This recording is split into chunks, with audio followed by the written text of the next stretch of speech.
Hello everyone, welcome to a new Meghalaya session.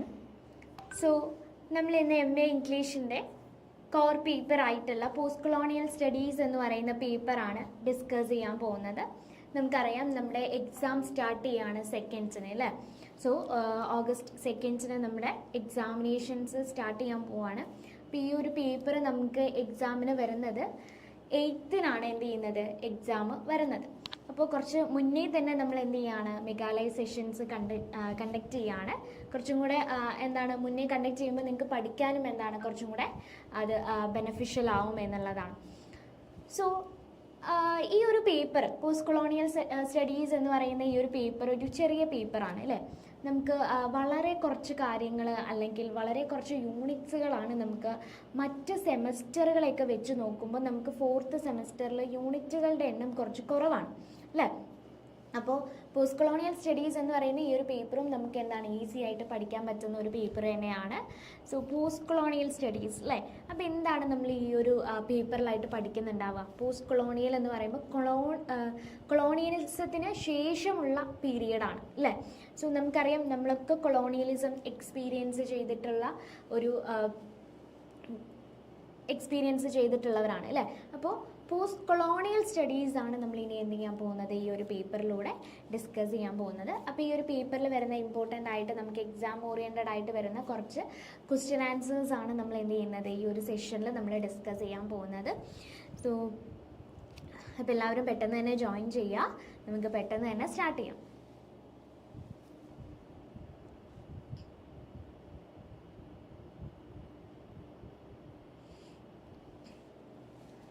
Okay, we move on to our first question, that is, explain the evolution of the term diaspora and its significance in post-colonial studies. So, എന്താ ചോദിച്ചിട്ടുള്ള ആദ്യത്തെ question ഡയാസ്ഫോറ എന്ന് പറയുന്ന ടേമിൻ്റെ എവല്യൂഷനാണ് ചോദിച്ചിട്ടുള്ളത് അല്ലേ. അതുപോലെ തന്നെ post colonial സ്റ്റഡീസിന് എന്താണ് ഡയാസ്ഫോറ എന്ന് പറയുന്ന ടേമിൽ സിഗ്നിഫിക്കൻസ് എന്നാണ് ചോദിച്ചിട്ടുള്ളത്. സോ എന്താണ് ആക്ച്വലി ഡയാസ്ഫോറ എന്ന് പറയുന്നത്? ആക്ച്വലി ഡയാസ്ഫോറ എന്നുള്ള വേർഡ് വരുന്നത് ഒരു ഗ്രീക്ക് വേർഡായിട്ടുള്ള ഡയാസ്പീറോ എന്ന് പറയുന്ന വേർഡിൽ നിന്നാണ് ഡയാസ്ഫോറ എന്നുള്ള വേർഡ് എന്ത് ചെയ്യുന്നത് വരുന്നത്. സോ എന്താണ് അപ്പം അതിൻ്റെ മീനിങ്? To scatter. എന്താണ്? ടു സ്കാറ്റർ എന്നാണ് അതിൻ്റെ മീനിങ്. സോ ടു സ്കാറ്റർ അല്ലേ. സോ ഇത് ഒറിജിനലി ആദ്യമൊക്കെ യൂസ് ചെയ്തിട്ടുണ്ടായിരുന്നത് എന്തിനു വേണ്ടിയിട്ടായിരുന്നു? To describe the forced displacement of the Jewish people from their home land. So നമുക്കറിയാം ജൂയിഷ് പീപ്പിളിനെ അവരുടെ ഹോം ലാൻഡിൽ നിന്നും ഫോഴ്സ്ഫുള്ളി എന്ത് ചെയ്തിട്ടുണ്ടായിരുന്നു? ഡിസ്പ്ലേസ് ചെയ്തിട്ടുണ്ടായിരുന്നു. ആക്ച്വലി ആ ഒരു സിറ്റുവേഷനെ റെഫർ ചെയ്യാൻ വേണ്ടിയിട്ടാണ് ആദ്യമായിട്ട് ഡയാസ്ഫോറ എന്ന് പറയുന്ന ഈ ഒരു ടേം ഒറിജിനേറ്റ് ചെയ്ത് വരുന്നത്. പക്ഷേ ഇന്ന് നമ്മളെ സംബന്ധിച്ചിടത്തോളം ഡയാസ്ഫോറ എന്ന് പറയുന്ന ഈ ഒരു വേർഡിൻ്റെ മീനിങ് അത് മാത്രമല്ല അല്ലേ. So over time it's meaning expanded to include exiles, immigrants, expatriates and refugees and even writers living outside their native countries അല്ലേ. സോ നമുക്കറിയാം ഇന്ന് നമ്മൾ ജൂയിഷ് പീപ്പിളിനെ റെഫർ ചെയ്യാൻ വേണ്ടിയിട്ട് മാത്രമല്ല എന്ത് ചെയ്യുന്നത് ഈ ഒരു ഡയാസ്ഫോറ എന്ന് പറയുന്ന വേർഡ് യൂസ് ചെയ്യുന്നത്. മറിച്ച് നമ്മൾ അതിൽ ആരൊക്കെ ഉൾപ്പെടുത്തുന്നുണ്ട്? എക്സൈൽസ്, immigrants, expatriates, refugees and even writers living outside their nation അല്ലേ. അതായത് നമ്മുടെ നേഷൻ വിട്ട് മറ്റൊരു നേഷനിൽ പോയി താമസിക്കുന്ന ആളുകളെ പോലും നമ്മൾ എന്ത് ചെയ്യുന്നുണ്ട്? നമ്മളിന്ന് ഡയാസ്ഫോറ എന്ന് പറയുന്ന ടേമിൽ ഉൾപ്പെടുത്തുന്നുണ്ട് എന്നുള്ളത്. So during the 19th century European imperialism caused the large scale of migration of Asian and Africans as indentured laborers, which further broadened the concept of diaspora. So 19th century എന്ത് ചെയ്തു? യൂറോപ്യൻ ഇമ്പീരിയലിസത്തിൻ്റെ ഭാഗമായിട്ട് migration ഏഷ്യയിൽ ഒരുപാട് എന്ത് ചെയ്തിട്ടുണ്ടായിരുന്നു? Migration സംഭവിച്ചിട്ടുണ്ടായിരുന്നു ഏഷ്യൻസിൻ്റെ ഇടയിലും ആഫ്രിക്കൻസിൻ്റെ ഇടയിലും കേട്ടോ. സോ അവരെന്ത് ചെയ്യാണ്? അവരെ ഇൻഡെക്ച്വേർഡ് ലേബേഴ്സ് ആക്കി എന്ത് ചെയ്തു? ഈ ഒരു മൈഗ്രേഷൻ്റെ ഭാഗമായിട്ട് വന്നു എന്നുള്ളതാണ്. സോ ഈ ഒരു മൈഗ്രേഷനാണ് പിന്നീട് ഡയാസ്ഫോറ എന്ന് പറയുന്ന കോൺസെപ്റ്റിനെ ബ്രോഡൻ ചെയ്തത് അല്ലെങ്കിൽ എക്സ്പാൻഡ് ചെയ്തത് എന്നുള്ളതാണ് പറഞ്ഞിട്ടുള്ളത്. So in post-colonial studies, diaspora is important important because it explains how displaced people negotiate their identities while adapting to new societies and creating a sense of belonging. So post-colonial studies വളരെ important ആയിട്ടുള്ള ഒരു ടേമാണ് ഡയാസ്ഫോറ എന്ന് പറയുന്നത്. കാരണം എന്തുകൊണ്ടാണ്? So displaced ആയിട്ടുള്ള ആളുകൾ അവർ എത്തിച്ചേരുന്ന കൺട്രീസിലെ കൾച്ചറും അവിടുത്തെ ലാംഗ്വേജും എല്ലാം എന്ത് ചെയ്യുന്നു, അവിടുത്തെ സൊസൈറ്റിയെയും എന്ത് ചെയ്യുന്നു, അവർ അഡാപ്റ്റ് ചെയ്യുന്നു അല്ലേ. They adapted to a new societies and creating a sense of belonging. Why they feel a sense of belonging? Because they lost their culture, their land, their language and everything. Then according to Rajeshwari Sundararajan, diaspora is not a single or uniform experience as it influences cultural practices, political structures and social identities in different ways. So Rajeshwari Sundararajane സംബന്ധിച്ചിടത്തോളം ഡയസ്ഫോറ എന്ന് പറയുന്നത് ഒരു single അല്ലെങ്കിൽ ഒരു uniform experience അല്ല. കാരണം ഇത് ഓരോ വ്യക്തികൾക്കും എന്തായിരിക്കും, ഡിഫറെൻ്റ് ആയിട്ടുള്ള എക്സ്പീരിയൻസ് ആയിരിക്കും ഡയസ്ഫോറ എന്ന് പറയുന്നത്. It was not a single or uniform experience as it influences cultural practices, political structures and social identities in different ways. കാരണം എന്താണ്, നമ്മൾ നിൽക്കുന്ന അല്ലെങ്കിൽ നമ്മുടെ cultural practice, political structure and social identities everything is influence the diaspora. And today the concept covers a wide range of issues. So in the diaspora എന്ന് പറഞ്ഞാൽ നമ്മൾ ഒരുപാട് ഇഷ്യൂസ് അതിൽ എന്ത് ചെയ്യുന്നുണ്ട്, ഇൻക്ലൂഡ് ചെയ്യുന്നുണ്ട്. എന്തൊക്കെയാണ്? such as slavery, migration, economic survival, exile and emotional experience of homelessness, and making it a central idea in post-colonial literature and criticism. അല്ലേ, പോസ്റ്റ്-കൊളോണിയൽ ലിറ്ററേച്ചറിലും ക്രിറ്റിസിസത്തിലും എന്താണ് ഇത് ഒരു ഇമ്പോർട്ടൻ്റ് ആയിട്ടുള്ള ടേമായിട്ട് ഡയാസ്ഫോറ എന്ത് ചെയ്തിട്ടുണ്ട്, ഇന്ന് മാറിയിട്ടുണ്ട് എന്നുള്ളത്. സോ ഇതാണ് ഡയാസ്ഫോറ എന്ന് പറയുന്ന ഈ ഒരു ടേമിൻ്റെ എവല്യൂഷൻ എന്ന് പറയുന്നത്.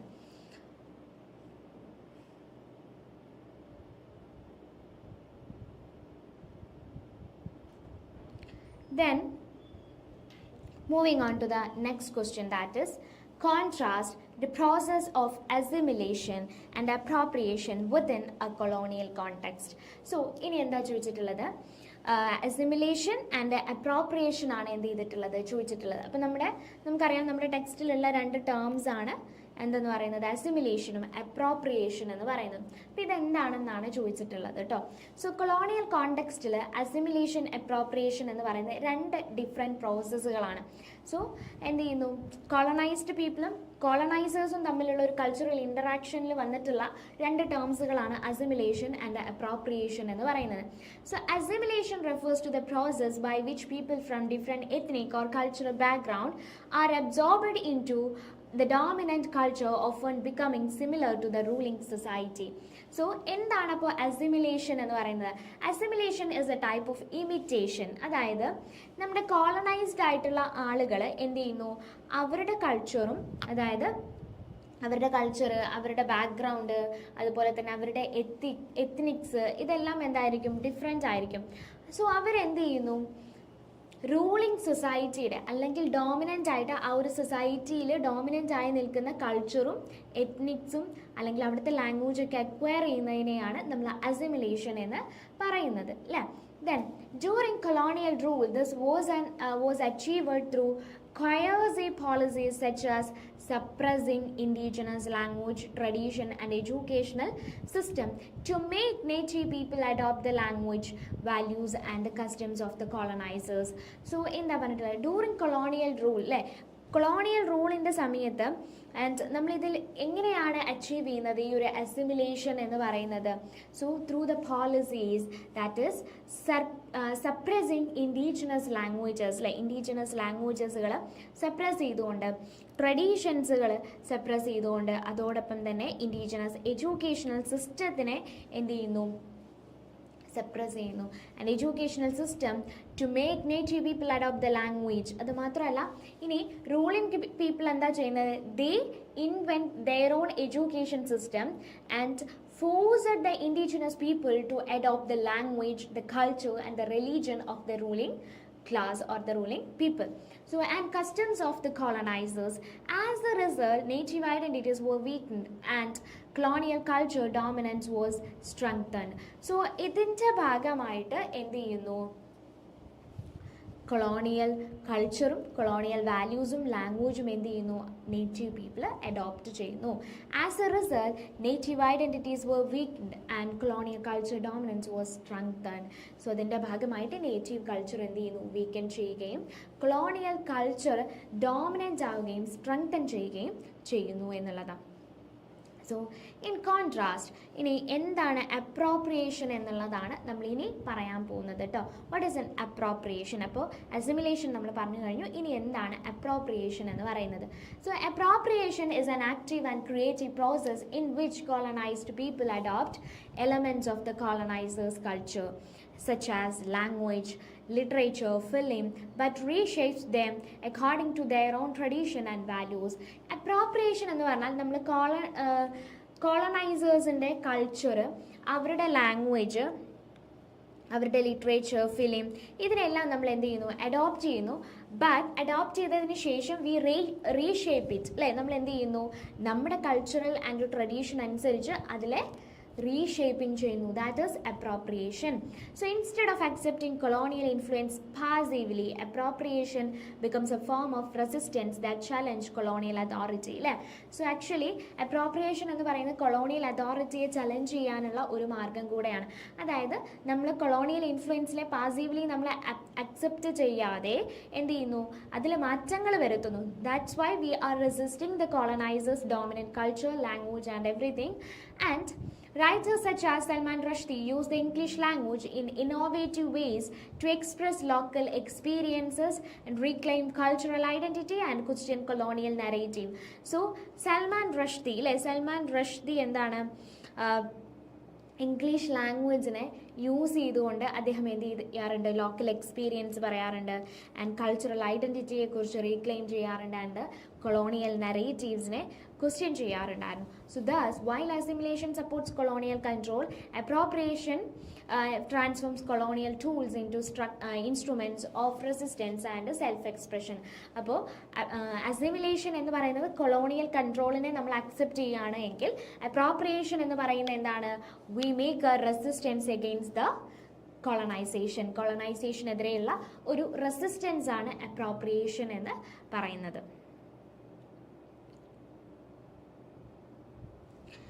Then moving on to the next question, that is define subaltern and explain its role in challenging dominant historical narratives. So എന്താ ചോദിച്ചിട്ടുള്ളത്, ഡിഫൈൻ സബാൾട്ടൺ, അല്ലേ? സബാൾട്ടനെ ഡിഫൈൻ ചെയ്യാനാണ് പറഞ്ഞിട്ടുള്ളത്. ആൻഡ് ഡോമിനൻറ്റ് ഹിസ്റ്റോറിക്കൽ നറേറ്റീവ്സിൽ എങ്ങനെയാണ് ഇതിനെ ചലഞ്ച് ചെയ്യുന്നത് എന്നുള്ളത്. And explain its role in challenging dominant historical narrative, അല്ലേ? സോ സബാൾട്ടൺ എന്ന് പറയുന്ന ടേം എങ്ങനെയാണ് ഡോമിനൻറ്റ് ഹിസ്റ്റോറിക്കൽ നറേറ്റീവ്സിനെ ചലഞ്ച് ചെയ്യുന്നത് എന്നാണ് ചോദിച്ചിട്ടുള്ളത്. So the term subaltern was introduced by Antonio Gramsci. So Antonio Gramsci ആണ് എന്ത് ചെയ്യുന്നത്, ഈ ഒരു ടേം ഇൻട്രൊഡ്യൂസ് ചെയ്യുന്നത് to describe people belong to lower social, political and economic groups. So എന്തിനു വേണ്ടിയിട്ടാണ്, to describe people belong to lower social,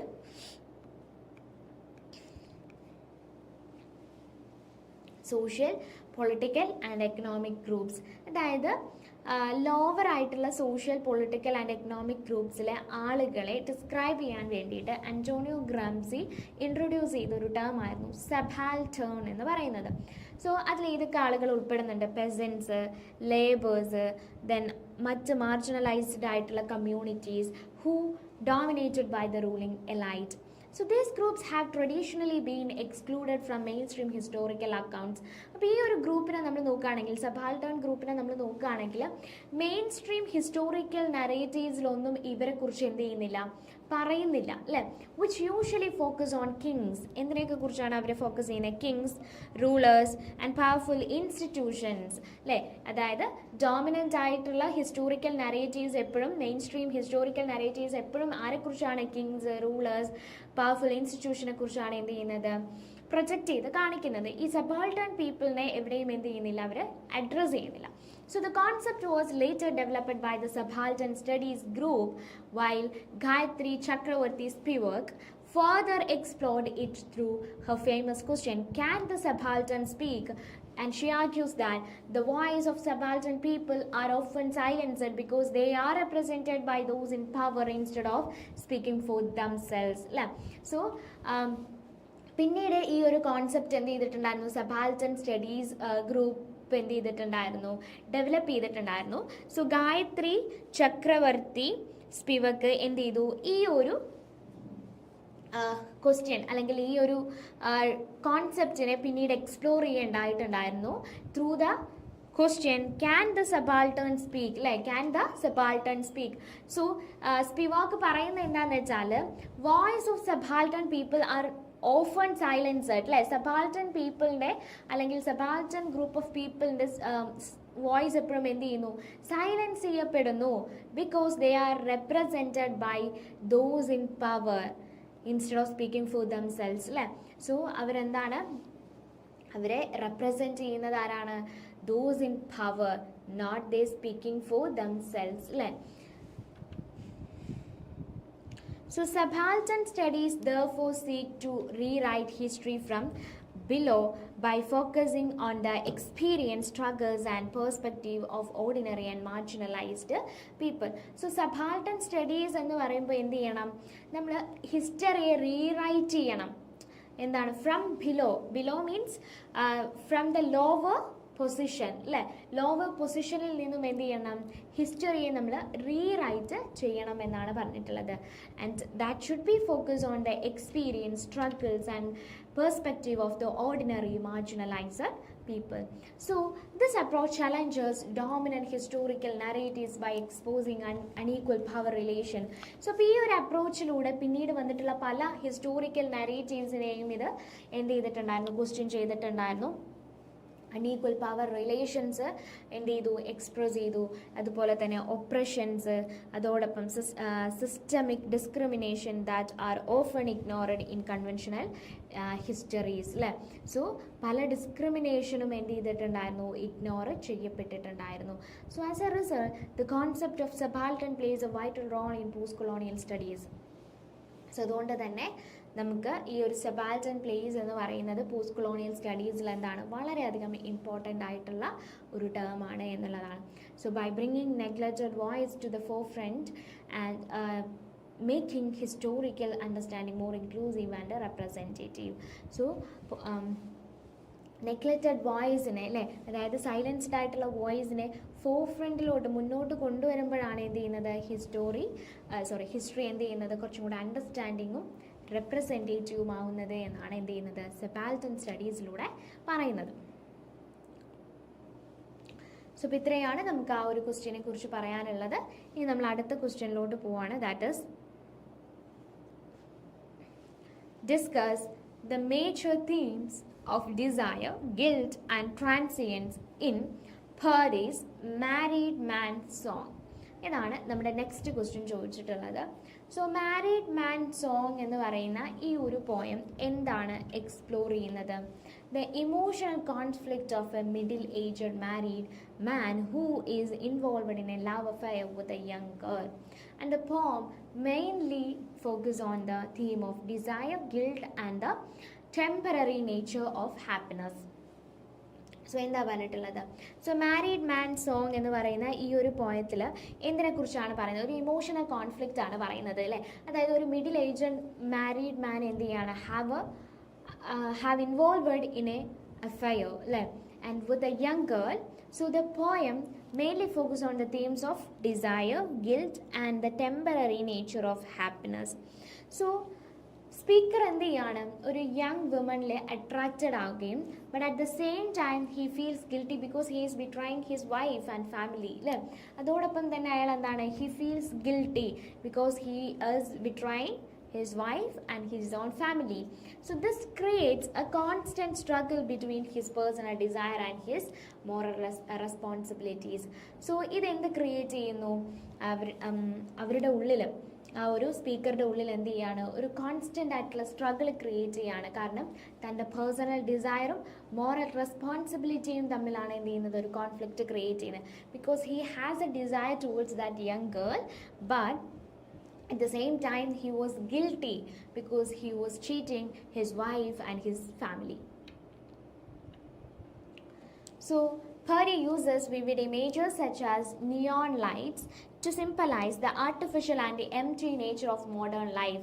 So Purdy എന്ത് ചെയ്ത് യൂസ് ചെയ്തിട്ടുണ്ടായിരുന്നു, നിയോൺ ലൈറ്റ് എന്നുള്ളൊരു ഇമേജ് യൂസ് ചെയ്തിട്ടുണ്ട്.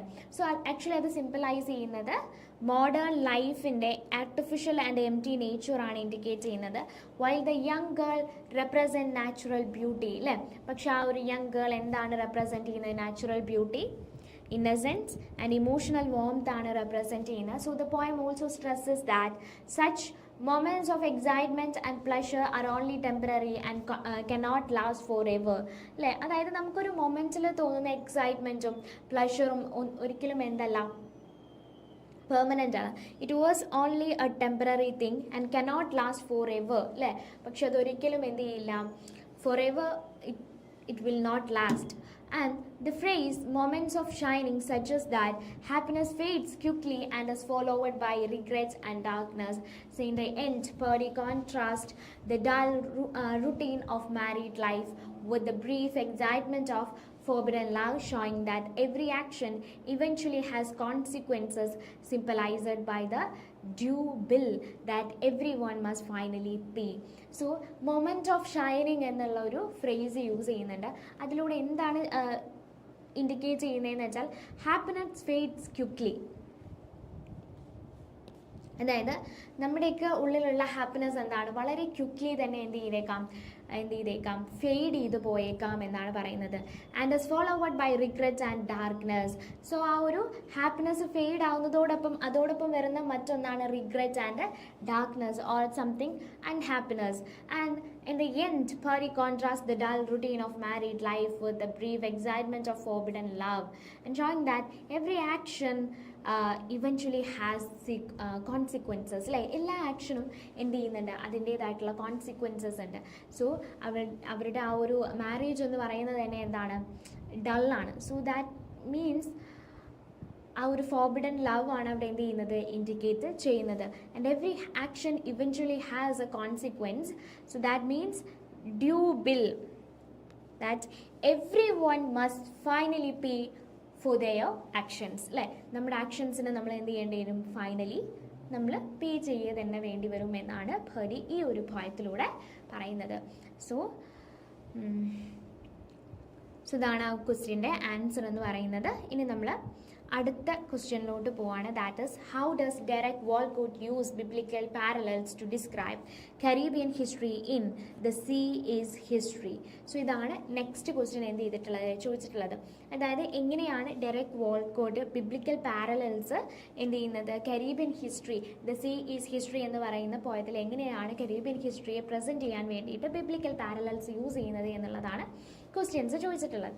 So in The Sea as History, Derek Walcott argues that the sea itself preserved the true history of the Caribbean, even though there are few written records of or monuments, and he uses several biblical references to give spiritual and historical importance to the Caribbean experience. So The Sea is History എന്ന് പറയുന്ന പോയത്തിൽ Derek Walcott എന്ത് use ചെയ്യുന്നുണ്ട്, sea itself preserve the true history of the Caribbean. So കരീബിയൻസിൻ്റെ history preserve ചെയ്തിട്ടുള്ളതായിരുന്നു ആര്, that is the sea. And even though there are few written records or monuments, even Caribbean ഹിസ്റ്ററിയെക്കുറിച്ച് വളരെ കുറച്ച് റെക്കോർഡ്സുകളും മോണമെൻറ്റ്സും ഉള്ളൂ എങ്കിൽ മാത്രവും കരീബിയൻ ഹിസ്റ്ററിയെ പ്രിസർവ് ചെയ്തിട്ടുള്ളത് മുഴുവൻ എവിടെയാണ്, ഇൻ ദ സീയിലാണ് എന്നാണ് പറഞ്ഞിട്ടുള്ളത്. And he uses several biblical reference, ഒരുപാട് ബിബ്ലിക്കൽ റെഫറൻസസുകൾ യൂസ് ചെയ്യുന്നുണ്ട്. സോ എന്തൊക്കെയാണ്, കരീബിയൻ എക്സ്പീരിയൻസും അതുപോലെ തന്നെ സ്പിരിച്വൽ ആൻഡ് ഹിസ്റ്റോറിക്കൽ ഇമ്പോർട്ടൻസ് കാണിക്കാൻ വേണ്ടിയിട്ടും. So the arrival of European ships is described as Genesis, symbolising the beginning of colonial history in the region. So ആ ഒരു കരീബിയൻ ഐലൻഡിലോട്ട് അതായത് യൂറോപ്യൻ ഷിപ്സുകൾ അറൈവ് ചെയ്യുന്നത് എന്തുമായിട്ടാണ് കമ്പയർ ചെയ്തിട്ടുള്ളത്, Genesis. That means beginning of A new thing, that means A colonial history in that region. Like colonial ഹിസ്റ്ററിയുടെ beginning ആണ് എന്ത് ചെയ്യുന്നത്, കാണിക്കുന്നത് എന്നുള്ളത്. So symbolizing the beginning of colonial history in the region and the transatlantic slave trade as compared to exodus. Trans slave trade എന്തുമായിട്ട് compare ചെയ്തിട്ടുണ്ട്? എക്സോഡസുമായിട്ടാണ് compare ചെയ്തിട്ടുള്ളത്. So drawing a parallel between the biblical journey of the Israelites and the forced migration of Africans across the sea. അല്ലേ? So എന്താണ് ഇസ്രായേൽസിൻ്റെ biblical ജേർണിയും അതോടൊപ്പം തന്നെ ആഫ്രിക്കൻസിൻ്റെ എന്താണ് മൈഗ്രേഷനെ കുറിച്ചാണ് എന്ത് ചെയ്യുന്നത് ഈ ഒരു അറ്റ്ലാന്റിക് സ്ലേവ് ട്രേഡിലൂടെ പറയുന്നത് എന്നുള്ളത്. So that was compared to exodus. So the remain of enslaved Africans lying beneath the ocean are presented as the Ark of the Covenant. So actually എന്താ പറയുന്നത്? The enslaved Africans, the remaining enslaved Africans, പല enslaved ആയിട്ടുള്ള ആഫ്രിക്കൻസും they were lying beneath the ocean because they lost their life. അല്ലേ? അവരെന്ത് ചെയ്തു? അവരുടെ life അവർക്ക് നഷ്ടപ്പെടുകയും and their dead body was thrown into the ocean are presented as the Ark of the Covenant, suggesting that their suffering has become sacred and unforgettable. So what it also refers to the period of slavery as Babylonian bondage. So ആ ഒരു slavery പീരിയഡിനെ എങ്ങനെയാണ് refer ചെയ്യുന്നത്? Babylonian bondage എന്നാണ് പറയുന്നത്, linking it to the captivity of the Jews in Babylon. Actually ജൂസിന് എന്ത് ചെയ്യാണ് അവിടെ they were kept confined or imprisoned and അതിനെക്കുറിച്ചാണ് എന്ത് ചെയ്യുന്നത് ഇവിടെ പറയുന്നത് കേട്ടോ, of the Jews in Babylon. And through these biblical parallels, the poet transforms the sea into a sacred archive that preserves the pain, struggles and memory of Caribbean people. So through this biblical parallels, അപ്പോൾ ഈ ഒരു പാരലൽസിലൂടെ പോയിട്ട് എന്ത് transform ചെയ്യാണ്? The sea into a sacred archive that preserve the pain. So ആ ഒരു Caribbean സീയിലാണ് എന്ത് ചെയ്യുന്നത്? The pain, struggles and the memory of Caribbean people is preserved. So he suggests that although history may not exist in books or monuments, it continues to live in the sea and in the collective memory of the people. So actually Caribbean people അനുഭവിച്ചോ ഒന്നും തന്നെ എന്ത് ചെയ്യില്ല, മോണമെന്റ്സിലോ റെക്കോർഡ്സുകളിലോ വന്നില്ല. That was preserved in that sea. And so ഇത്രയുമാണ് എന്ത് ചെയ്യുന്നത് ഈ ഒരു ക്വസ്റ്റ്യൻ്റെ ആൻസർ ആയിട്ട് വരുന്നത്. ഇനി നമ്മൾ അടുത്ത ക്വസ്റ്റ്യനിലോട്ട് പോവാണ്. That is analyze the message of global unity and inclusivity in Utgaro Nunicals all one race. So ഇതാണ് നമ്മുടെ നെക്സ്റ്റ് ക്വസ്റ്റ്യൻ എന്ന് പറയുന്നത്.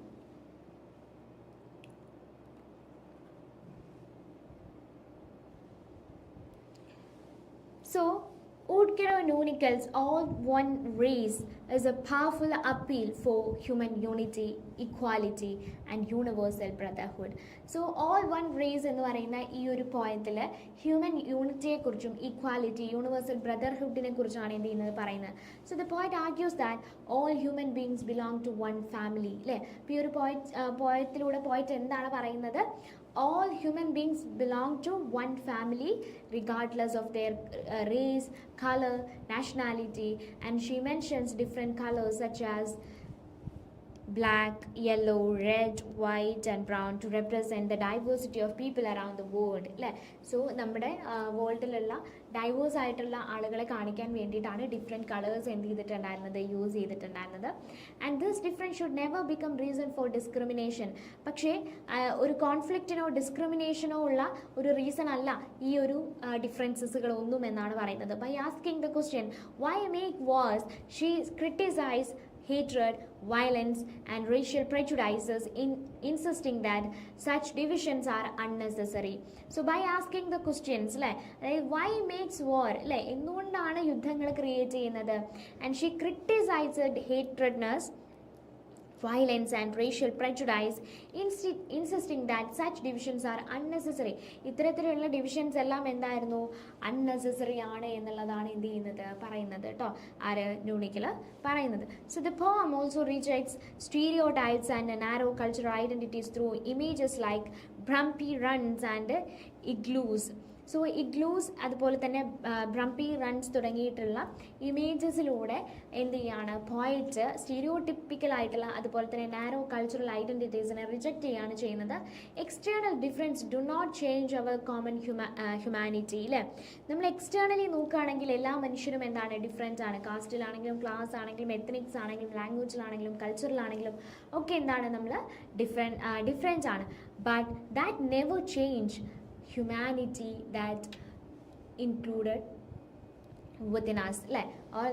നമ്മുടെ ഉള്ളിലുള്ള ഹ്യൂമാനിറ്റിയെ ചേഞ്ച് ചെയ്യാൻ ഈ ഒരു കാരണം കൊണ്ടൊന്നും എന്ത് ചെയ്യില്ല, പോസിബിൾ അല്ല എന്നുള്ളതാണ്. So ecumenical encourages an international outlook that rises above tribal, racial and national boundaries, and the balanced structure of the poem further reinforces the idea of equality among all people. So from the hottest region near the equator to the coldest parts of the world, so all over the world or all over the world every human being is equal, so that is reinforcing the poet. Then ultimately the poem celebrates the belief that despite cultural diversity, all human beings are members of one race, the human race. So നമുക്ക് എല്ലാവർക്കും എന്താണ് cultural ഡിഫറൻസുകളുണ്ട്, ഡൈവേഴ്സിറ്റികളുണ്ട്. എന്നിരുന്നാൽ പോലും all members of one race, the human race അല്ലേ. So എല്ലാ മനുഷ്യനും ഒരേ ഒരു റേസിലാണ് ഉൾപ്പെടുന്നത്, that is human raise. So അപ്പോൾ ഇത്രയാണ് നമുക്ക് എന്ത് ചെയ്യുന്നത് ഈ ഒരു ക്വസ്റ്റ്യൻ്റെ ആൻസർ ആയിട്ട് വരുന്നത്.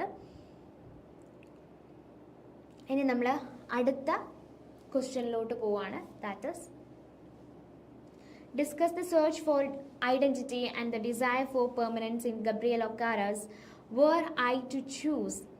So search for identity and desire for permanence in were I to choose എന്നാണ് ക്വസ്റ്റ്യൻ വന്നിട്ടുള്ളത്. ഗബ്രിയൽ ഒക്കാരയുടെ വേർ ഐ ടു ചൂസ് എന്ന് പറയുന്ന പോയം ഒരു തോട്ട്ഫുൾ പോയമാണ്. സോ അതിൽ എക്സ്പ്ലോർ ചെയ്യുന്ന തീംസുകൾ എന്തൊക്കെയാണെന്ന് ചോദിച്ചാൽ identity, personal choice and human desire for permanence. ഇത്രയാണ് ഇമ്പോർട്ടൻ്റ് ആയിട്ടുള്ള തീംസുകൾ വരുന്നത്. ആൻഡ് ഈ ഒരു പോയം ബിഗിൻ ചെയ്യുന്നത് എന്താണ്, with reference to Adam and Cain. So ആദത്തിനെയും കെയിനിനെയും റെഫർ ചെയ്തുകൊണ്ടാണ് എന്ത് ചെയ്യുന്നത് ഈ ഒരു പോയം സ്റ്റാർട്ട് ചെയ്യുന്നത് അല്ലേ. So Adam and Cain, Adam ആരാണെന്ന് നിങ്ങൾക്ക് അറിയുന്നുണ്ടാവും. കെയിൻ എന്ന് പറയുന്നത് ആദത്തിൻ്റെയും ഈവിൻ്റെയും എന്താണ് മകനാണ് കെയിൻ എന്ന് പറയുന്നത് കേട്ടോ. The first son of Adam and Eve. So, connecting the speaker's personal thoughts with the universal story of humanity. Throughout the poem, the speaker reflects on hidden emotions and inner struggles. So, throughout ഈ ഒരു poet എന്താണ് express ചെയ്യുന്നത്, കുറച്ച് ഇമോഷൻസും inner സ്ട്രഗിൾസുകളുമാണ് എന്ത് ചെയ്യുന്നത് present ചെയ്യുന്നത്. That was represented by the image of the muted breast, so which suggest feeling that remain unspoken അല്ലേ. അതായത് ഇതുവരെ സംസാരിച്ചിട്ടില്ലാത്ത പറയാത്ത കുറച്ച് ഫീലിങ്സിനെ കുറിച്ചാണ് എന്ത് ചെയ്യുന്നത് പറയുന്നത്. സോ റിപ്പീറ്റഡ്ലി ഈ ഒരു പോയത്തിലൊരു ഫ്രേസ് എന്ത് ചെയ്യുന്നുണ്ട് റിപ്പീറ്റ് ചെയ്യുന്നുണ്ട്, ഒരു refrain. Oh where I to choose എന്നുള്ളതാണ് എന്ത് ചെയ്യുന്നത് ആ ഒരു റിഫ്രൈൻ ആയിട്ട് വരുന്നത്. So that reveals the speaker's ലോങ്ങിങ് to have greater control over his life and destiny. So അതുകൊണ്ട് എന്താണ് ഉദ്ദേശിക്കുന്നത്, the poet wants to control his own life and he wants to control his own destiny. As the poem progress the theme of mortality becomes more important. So ഈ ഒരു theme എന്താണ്, as the poem progress അല്ലെ, ഈ ഒരു poem progress ചെയ്യുന്നതിനനുസരിച്ച് theme of mortality എന്ത് ചെയ്യുന്നുണ്ട് വളരെ ഇമ്പോർട്ടൻ്റ് ആയിട്ട് വരുന്നുണ്ട്. And speaker wishes to avoid the natural decay of the human body after death and instead longs for the silence of stone which symbolize permanence, endurance and immortality. So actually speaker എന്ത് ചെയ്യാണ്, avoid the natural decay of the human body അല്ലേ. Human body after the death human body will decay അല്ലേ. So അതിനെ എന്ത് ചെയ്യണം, avoid ചെയ്യണം എന്നാണ് എന്ത് ചെയ്യുന്നത് പോയിറ്റ് പറയുന്നത്. And instead longs for a silence of stone which symbolize permanence, endurance and immortality. So through these ideas, Okara presents the universal human desire to leave behind something lasting and meaningful that serves beyond physical death. So physical deathന് അപ്പുറത്തേക്ക് survive ചെയ്യാനുള്ള ഒരു desire ആണ് actually ഒക്കാർ എന്ത് ചെയ്യുന്നത് ഈ ഒരു പോയത്തിലൂടെ present ചെയ്യുന്നത് എന്നുള്ളതാണ്.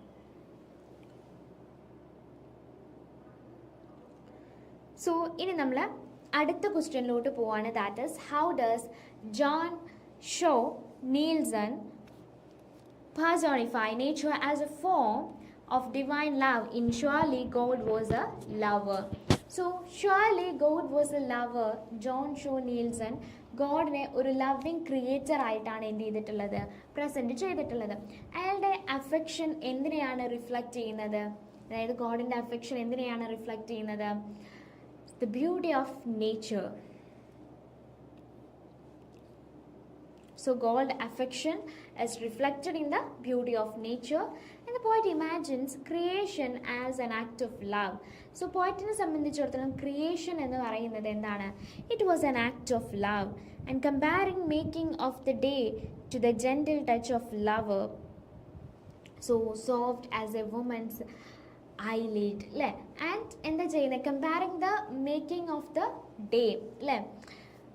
അതായത് ഒരു ഡേ ക്രിയേറ്റ് ചെയ്യുന്നത് എന്തുമായിട്ടാണ് കമ്പയർ ചെയ്തിട്ടുള്ളത്, the gentle touch of a flower as soft as a woman's eyelid, അല്ലേ. And throughout the poem nature is richly personified with human emotions and qualities. Human ഇമോഷൻസും ക്വാളിറ്റീസും എന്ത് ചെയ്യുന്നുണ്ട്, പേഴ്സോണിഫൈ ചെയ്യുന്നുണ്ട് poet. And the bitterness of the sea is compared to a woman's tears. So സീയുടെ bitterness എന്തുമായിട്ടാണ് compare ചെയ്തിട്ടുള്ളത്, ഒരു വുമൻ്റെ ടിയേഴ്സുമായിട്ടാണ് കമ്പയർ ചെയ്തിട്ടുള്ളത്. ആൻഡ് while summer is described as lonely and thirsty, അല്ലേ, and woman longing for comfort and love, അല്ലേ. സമ്മർ എന്ന് പറയുന്നത് എങ്ങനെയാണ്, it was lonely and thirsty, that means women loving for comfort and love.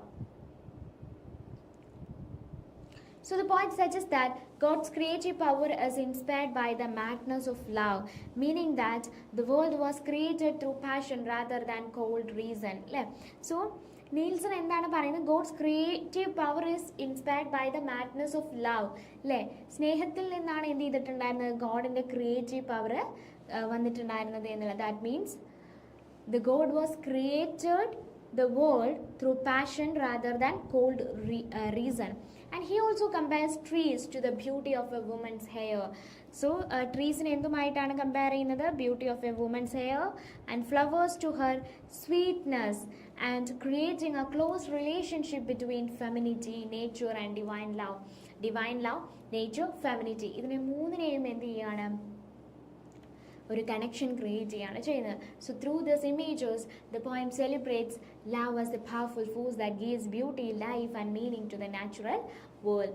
So love is a powerful force, actually that love gives beauty to our life, and love that gives beauty and love that gives life and meaning to the natural world. So ഇപ്പോൾ ഇത്രയാണ് ഈ ഒരു ക്വസ്റ്റ്യൻ്റെ answer ആയിട്ട് നമുക്ക് പറയാനുള്ളത്.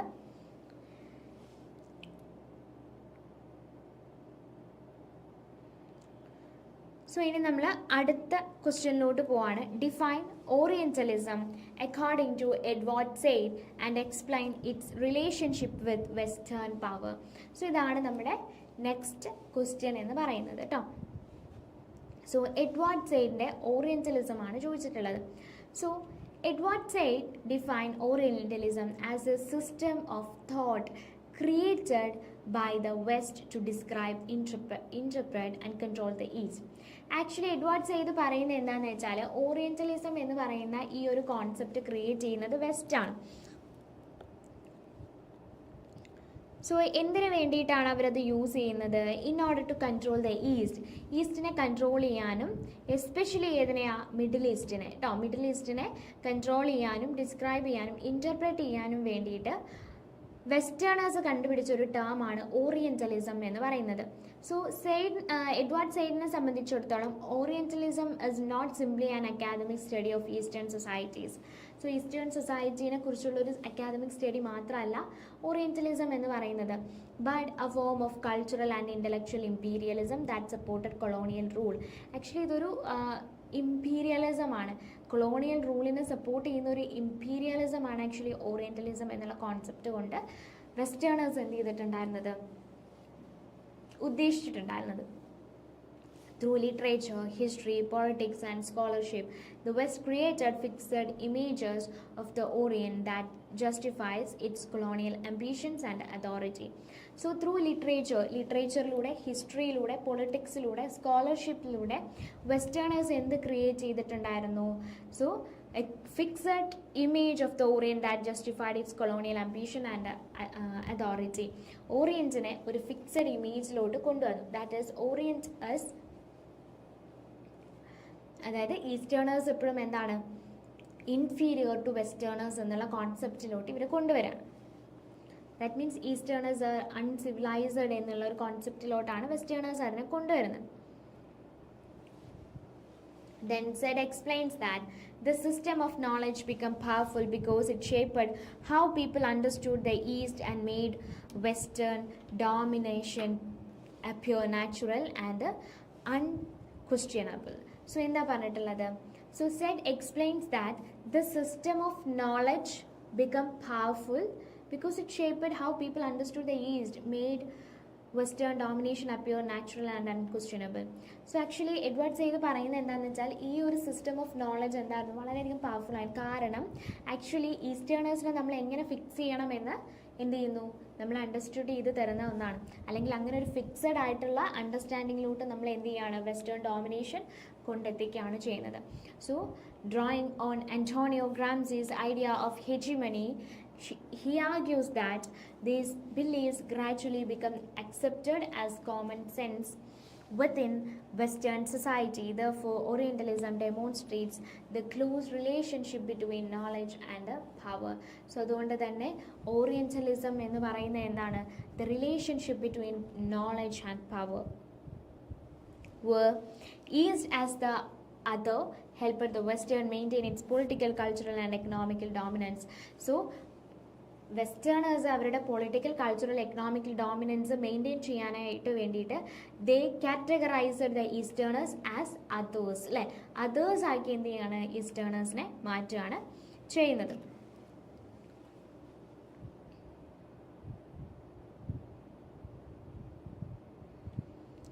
Then moving on to the next question, that is discuss Said critique of the method and language used in Orientalist scholarship. So in section 2 of Orientalism, Edward Said criticizes the method and language used by Orientalist scholars to study Eastern societies. So Orientalismത്തിന്റെ second സെക്ഷനിൽ Edward Said എന്താണ് ചെയ്യുന്നത്, അതായത് criticise ചെയ്യുകയാണ് ചെയ്യുന്നത് കേട്ടോ. എന്തിനെയാണ് criticise ചെയ്യുന്നത്? ഓറിയന്റലിസ്റ്റ് യൂസ് ചെയ്തിട്ടുള്ള മെത്തേഡ്സിനെയും ലാംഗ്വേജിനെയാണ്. അതായത് ഓറിയന്റലിസ്റ്റ് സ്കോളേഴ്സ് ഈസ്റ്റേൺ സൊസൈറ്റിയെ കുറിച്ച് പഠിക്കാനായിട്ട് യൂസ് ചെയ്തിട്ടുള്ള മെത്തേഡ്സിനെയും ലാംഗ്വേജിനെയും ക്രിട്ടിസൈസ് ചെയ്തുകൊണ്ടാണ് സെക്കൻഡ് സെക്ഷനിൽ എന്ത് ചെയ്യുന്നത്, എഡ്വേർഡ് സെയ്ദ് എഴുതുന്നത്. And he argues that these scholars approached the east with preconceived ideas, allowing their assumption and prejudice to influence their conclusion. So ഇപ്പോൾ എന്താ പറയുന്നത്, ഈ ഒരു സ്കോളേഴ്സ് എല്ലാം എന്ത് ചെയ്യുന്നുണ്ട്, ഈസ്റ്റിനെ അവരൊരു പ്രജുഡൈസ്ഡ് ആയിട്ടുള്ള ഐഡിയാസിലൂടെയാണ് എന്ത് ചെയ്യുന്നത്, അവർ ഈസ്റ്റിനെ അപ്രോച്ച് ചെയ്യുന്നത്. സോ അതിലൂടെ തന്നെ എന്ത് ചെയ്യുന്നുണ്ട്, അവരുടെ അസംഷൻസ് ആയിരുന്നു ശരി എന്നുള്ളതിലോട്ടുള്ള ഒരു കൺക്ലൂഷനിലോട്ടാണ് അവർ വരുന്നത്. Because they R set there mind and their methods were often reductionist and essentialist, so reducing the rich diversity of Eastern culture and history to a few simple stereotypes. So ഈസ്റ്റേണേഴ്സിൻ്റെ കൾച്ചറിനെയും ഈസ്റ്റേണേഴ്സിൻ്റെ ഹിസ്റ്ററിയെയും എന്ത് ചെയ്യുന്നു, അവർ റെഡ്യൂസ് ചെയ്യുകയാണ് ചെയ്യുന്നത്. And Said also explains that language is not neutral. Language ഒരിക്കലും ന്യൂട്രൽ അല്ല, ബട്ട് പവർഫുൾ ടൂൾ ദാറ്റ് ഷെയ്സ് people understanding of reality. Language is a force or language is a tool that shapes the understanding of reality. So language എന്ന് പറയുന്ന ഒരു neutral thing അല്ല, അതിലൂടെ നമുക്ക് പലതും എന്ത് ചെയ്യാൻ പറ്റും, നമുക്ക് ക്രിയേറ്റ് ചെയ്യാൻ സാധിക്കുമെന്നാണ് പറഞ്ഞിട്ടുള്ളത്. So Orientalist writings frequently use words such as barbaric, primitive and mystical. So orientalist റൈറ്റിംഗ്സിൽ ഫ്രീക്വൻ്റ്ലി നമ്മൾ യൂസ് ചെയ്യുന്ന വേർഡ്സുകളാണ് എന്തൊക്കെയാണ്? ബാർബറിക്, പ്രിമിറ്റീവ് ആൻഡ് മിസ്റ്റിക്കൽ തുടങ്ങിയിട്ടുള്ള വേർഡ്സുകൾ. സോ ഇത്തരത്തിലുള്ള വേർഡ്സുകൾ എന്തിനെ ഹെൽപ്പ് ചെയ്യുന്നു? To portray the East and naturally inferior to the West, അല്ലേ? സോ ഇത് ഈസ്റ്റേൺസിനെ നാച്ചുറലി എന്ത് ചെയ്യുന്നു? വെസ്റ്റേണേഴ്സിനേക്കാളും ഇൻഫീരിയർ ആക്കുന്നു എന്നുള്ളതാണ്. So he further points out that these scholars selected only the evidence that supports their existing belief while ignoring facts that challenged them. So he further points out that these scholars selected only the evidence that supports their existing belief. അതായത് ഈ scholars എന്താ ചെയ്യുന്നതെന്ന് വെച്ചാൽ അവരുടെ existing ബിലീഫ്സിനെ support ചെയ്യുന്ന ഫാക്ടേഴ്സും എവിഡൻസുകളും മാത്രമാണ് അവർ എന്ത് ചെയ്യുന്നത്? യൂസ് ചെയ്യുന്നത്. And they ignoring the facts that challenged dum. So അതോടൊപ്പം തന്നെ അവരുടെ ഐഡിയോളജീസിനെ ചലഞ്ച് ചെയ്യുന്ന ഫാക്ട്സുകൾ അവരെന്ത് ചെയ്യുന്നു? ഡെലിബറേറ്റ്ലി അവർ ഇഗ്നോർ ചെയ്യുകയാണ് ചെയ്യുന്നത്. So this created one side and distorted image of the Orient that strengthened Western authority. So ഇത് എന്തിന് കാരണമാവുന്നു എന്നുള്ളതാണ്. ഒരു വൺ സൈഡഡ് വ്യൂ മാത്രമാണ് നമുക്ക് എന്ത് ചെയ്യുന്നത്? ഓറിയന്റലിസ്റ്റിനെ കുറിച്ച് നമുക്ക് കിട്ടുന്നത് എന്നുള്ളതാണ്. Then by controlling the language and the interpretations of the East, Orientalist institution maintained their intellectual and political superiority. So അതായത് ലാംഗ്വേജിലൂടെ ഈസ്റ്റേണേഴ്സിൻ്റെ ഇൻ്റർപ്രിട്ടേഷൻ അല്ലെങ്കിൽ ഈസ്റ്റേണേഴ്സിനെ കുറിച്ചുള്ള നോളജ് അവർ എന്ത് ചെയ്യുകയാണ്? കൺട്രോൾ ചെയ്യുകയും കൺട്രോൾ ചെയ്തിട്ട് എന്ത് ചെയ്യുകയാണ്? അവർ തന്നെയാണ് എന്ത് ചെയ്യുന്നത്? ഇൻ്റലക്ച്വൽ ആൻഡ് പൊളിറ്റിക്കൽ സുപ്പീരിയോറിറ്റി എന്ത് ചെയ്യുകയാണ്? അവർ മെയിൻറ്റെയിൻ ചെയ്യുകയാണ് ചെയ്യുന്നത്. And they also justifying the colonial domination. Colonial domination അവർ എന്ത് ചെയ്യുന്നു? ജസ്റ്റിഫൈ ചെയ്യുന്നു എന്നുള്ളതാണ്. സോ അപ്പോൾ ഇത്രയാണ് ഈ ഒരു ക്വസ്റ്റ്യൻ്റെ ആൻസർ ആയിട്ട് വരുന്നത്. ഇനി നമ്മൾ അടുത്ത ക്വസ്റ്റ്യനിലോട്ട് പോവാണ്. That is explain Homi Bhabha's concept of mimicry and its inherent ambivalence എന്നുള്ളതാണ് നെക്സ്റ്റ് ക്വസ്റ്റ്യൻ ചോദിച്ചിട്ടുള്ളത്. So Homi Bhabha describe mimicry as a complex strategy through which the colonised imitate the language, behaviour and culture of the coloniser while living under colonial rule. അപ്പം എന്താണ് mimicry കൊണ്ട് ഉദ്ദേശിക്കുന്നത്? അതായത് colonised ആയിട്ടുള്ള ആളുകൾ colonial റൂളിന് കീഴിൽ ജീവിക്കുമ്പോൾ അവരെന്ത് ചെയ്യുന്നുണ്ട്? കോളനൈസേഴ്സിൻ്റെ ലാംഗ്വേജും ബിഹേവിയറും കൾച്ചറും അവരെന്ത് ചെയ്യുന്നു? ഇമിറ്റേറ്റ് ചെയ്യുന്നു. So that is mimicry. So he argues that mimicry is not a simple act of copying. Mimicry എന്ന് പറയുന്നത് ജസ്റ്റ് എന്തല്ല, ഒരു സിമ്പിൾ കോപ്പിയിങ് മാത്രമല്ല മിമിക്രി എന്ന് പറയുന്നത്. But a process of negotiation that helps the colonised gain acceptance or survive within the colonial system. കാരണം അവർക്ക് colonial സിസ്റ്റത്തിൽ സർവൈവ് ചെയ്യാനും അക്സെപ്റ്റൻസ് ഗെയിൻ ചെയ്യണമെങ്കിലും എന്ത് ചെയ്യണമായിരുന്നു? They want to negotiate with the colonizers. And the most important feature of mimicry is its ambivalence, which Baba famously describes as being almost the same but not quite. So ഏറ്റവും important ആയിട്ടുള്ള feature മിമിക്രിയുടെ എന്ന് പറയുന്നത് ആംബിവലൻസ് ആണ്. So അതിലൂടെ ബാബ എന്താണ് describe ചെയ്യുന്നതെന്ന് ചോദിച്ചാൽ almost the same but not quite, അല്ലേ? ഓൾമോസ്റ്റ് സെയിം ആണ് but it was not exactly that എന്നാണ് എന്ത് ചെയ്തിട്ടുള്ളത്? ഹോമി ബാബ പറഞ്ഞിട്ടുള്ളത്. Because imitation is never complete, it always contains difference that subtly question and challenge the colonial authority. കാരണം imitation എന്ന് പറയുന്നത് ഒരിക്കലും കംപ്ലീറ്റ് അല്ല, അവിടെയും എന്തുണ്ടായിരിക്കും? ഡിഫറൻസുകൾ ഉണ്ടായിരിക്കും. So this gap between the original and the imitation creates uncertainty within the colonial system. So ഒറിജിനലും ഇമിറ്റേഷനും തമ്മിലുള്ള ഗ്യാപ്പ് ഉണ്ടല്ലോ, അല്ലെങ്കിൽ ഡിഫറൻസ് ഉണ്ടല്ലോ, അതെന്ത് ചെയ്യുന്നു? That creates an uncertainty within the colonial system. Colonial systemത്തിനുള്ളിൽ തന്നെ ഒരു uncertainty ക്രിയേറ്റ് ചെയ്യുകയും and reveals its weakness. So instead of strengthening colonial power, mimicry exposes its contradictions. So mimicry ഒരിക്കലും എന്ത് ചെയ്യുന്നില്ല? കൊളോണിയൽ പവറിനെ സ്ട്രെങ്തൻ ചെയ്യല്ല ചെയ്യുന്നത്, അതിൻ്റെ കോൺട്രഡിക്ഷൻസ് എന്ത് ചെയ്യാണ്? എക്സ്പോസ് ചെയ്യുകയാണ് ചെയ്യുന്നത്. So and shows that colonial identity is unstable and incomplete. So ഇത് മാത്രമല്ല, കൊളോണിയൽ ഐഡൻറ്റിറ്റി എന്ന് പറയുന്നത് എന്താണ്? അൺസ്റ്റേബിൾ ആണ്. And it was incomplete. Thus, mimicry becomes a transformative process that both imitates and undermines colonial authority at the same time. So അതുകൊണ്ട് തന്നെ mimicry എന്ന് പറയുന്നത് എന്താണ്? It was a transformative process. അതൊരു ട്രാൻസ്ഫോർമേറ്റീവ് പ്രോസസ്സാണ്. സോ അവിടെ imitate ചെയ്യുകയും അതോടൊപ്പം തന്നെ കൊളോണിയൽ അതോറിറ്റിയെ അണ്ടർമൈൻ ചെയ്യുകയും ചെയ്യുന്നുണ്ട് മിമിക്രിയിലൂടെ at the same time.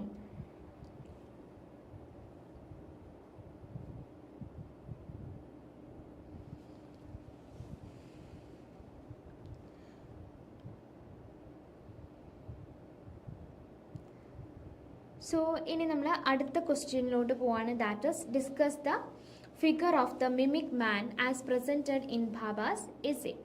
So the figure of the mimic man developed from colonial policies such as Thomas Macaulay's Minute on Indian Education, which aimed to produce people who were English in taste, opinion and intellect while remaining racially different. So mimic man എന്നുകൊണ്ട് ഉദ്ദേശിക്കുന്നത് എന്താണെന്നാണ് നമ്മളിനി പറയാൻ പോകുന്നത് കേട്ടോ. So mimic man എന്ന് പറയുന്നത് it was developed from colonial policies. Colonial പോളിസീസിൽ നിന്നാണ് മിമിക് മാൻ എന്നുള്ള ഈ ഒരു ഫിഗർ എന്ത് ചെയ്യുന്നത് എമേർജ് ചെയ്ത് വരുന്നത്. അതായത് കൊളോണിയൽ പോളിസീസ് ആയിട്ടുള്ള തോമസ് മെക്കാലയുടെ minute on Indian education. So അതിൻ്റെ എയിം എന്ന് പറയുന്നത് എന്തായിരുന്നു? People who are English in taste, അല്ലേ, ഇംഗ്ലീഷുകാരിലോട്ട് അതായത് കോളനൈസ്ഡ് ആയിട്ടുള്ള ആളുകളെ എഡ്യൂക്കേറ്റ് ചെയ്യുക, ഇംഗ്ലീഷ് എഡ്യൂക്കേഷൻ കൊടുക്കുക എന്നുള്ളതായിരുന്നു and minute of Indian education എന്ന് പറയുന്നത്, അല്ലേ.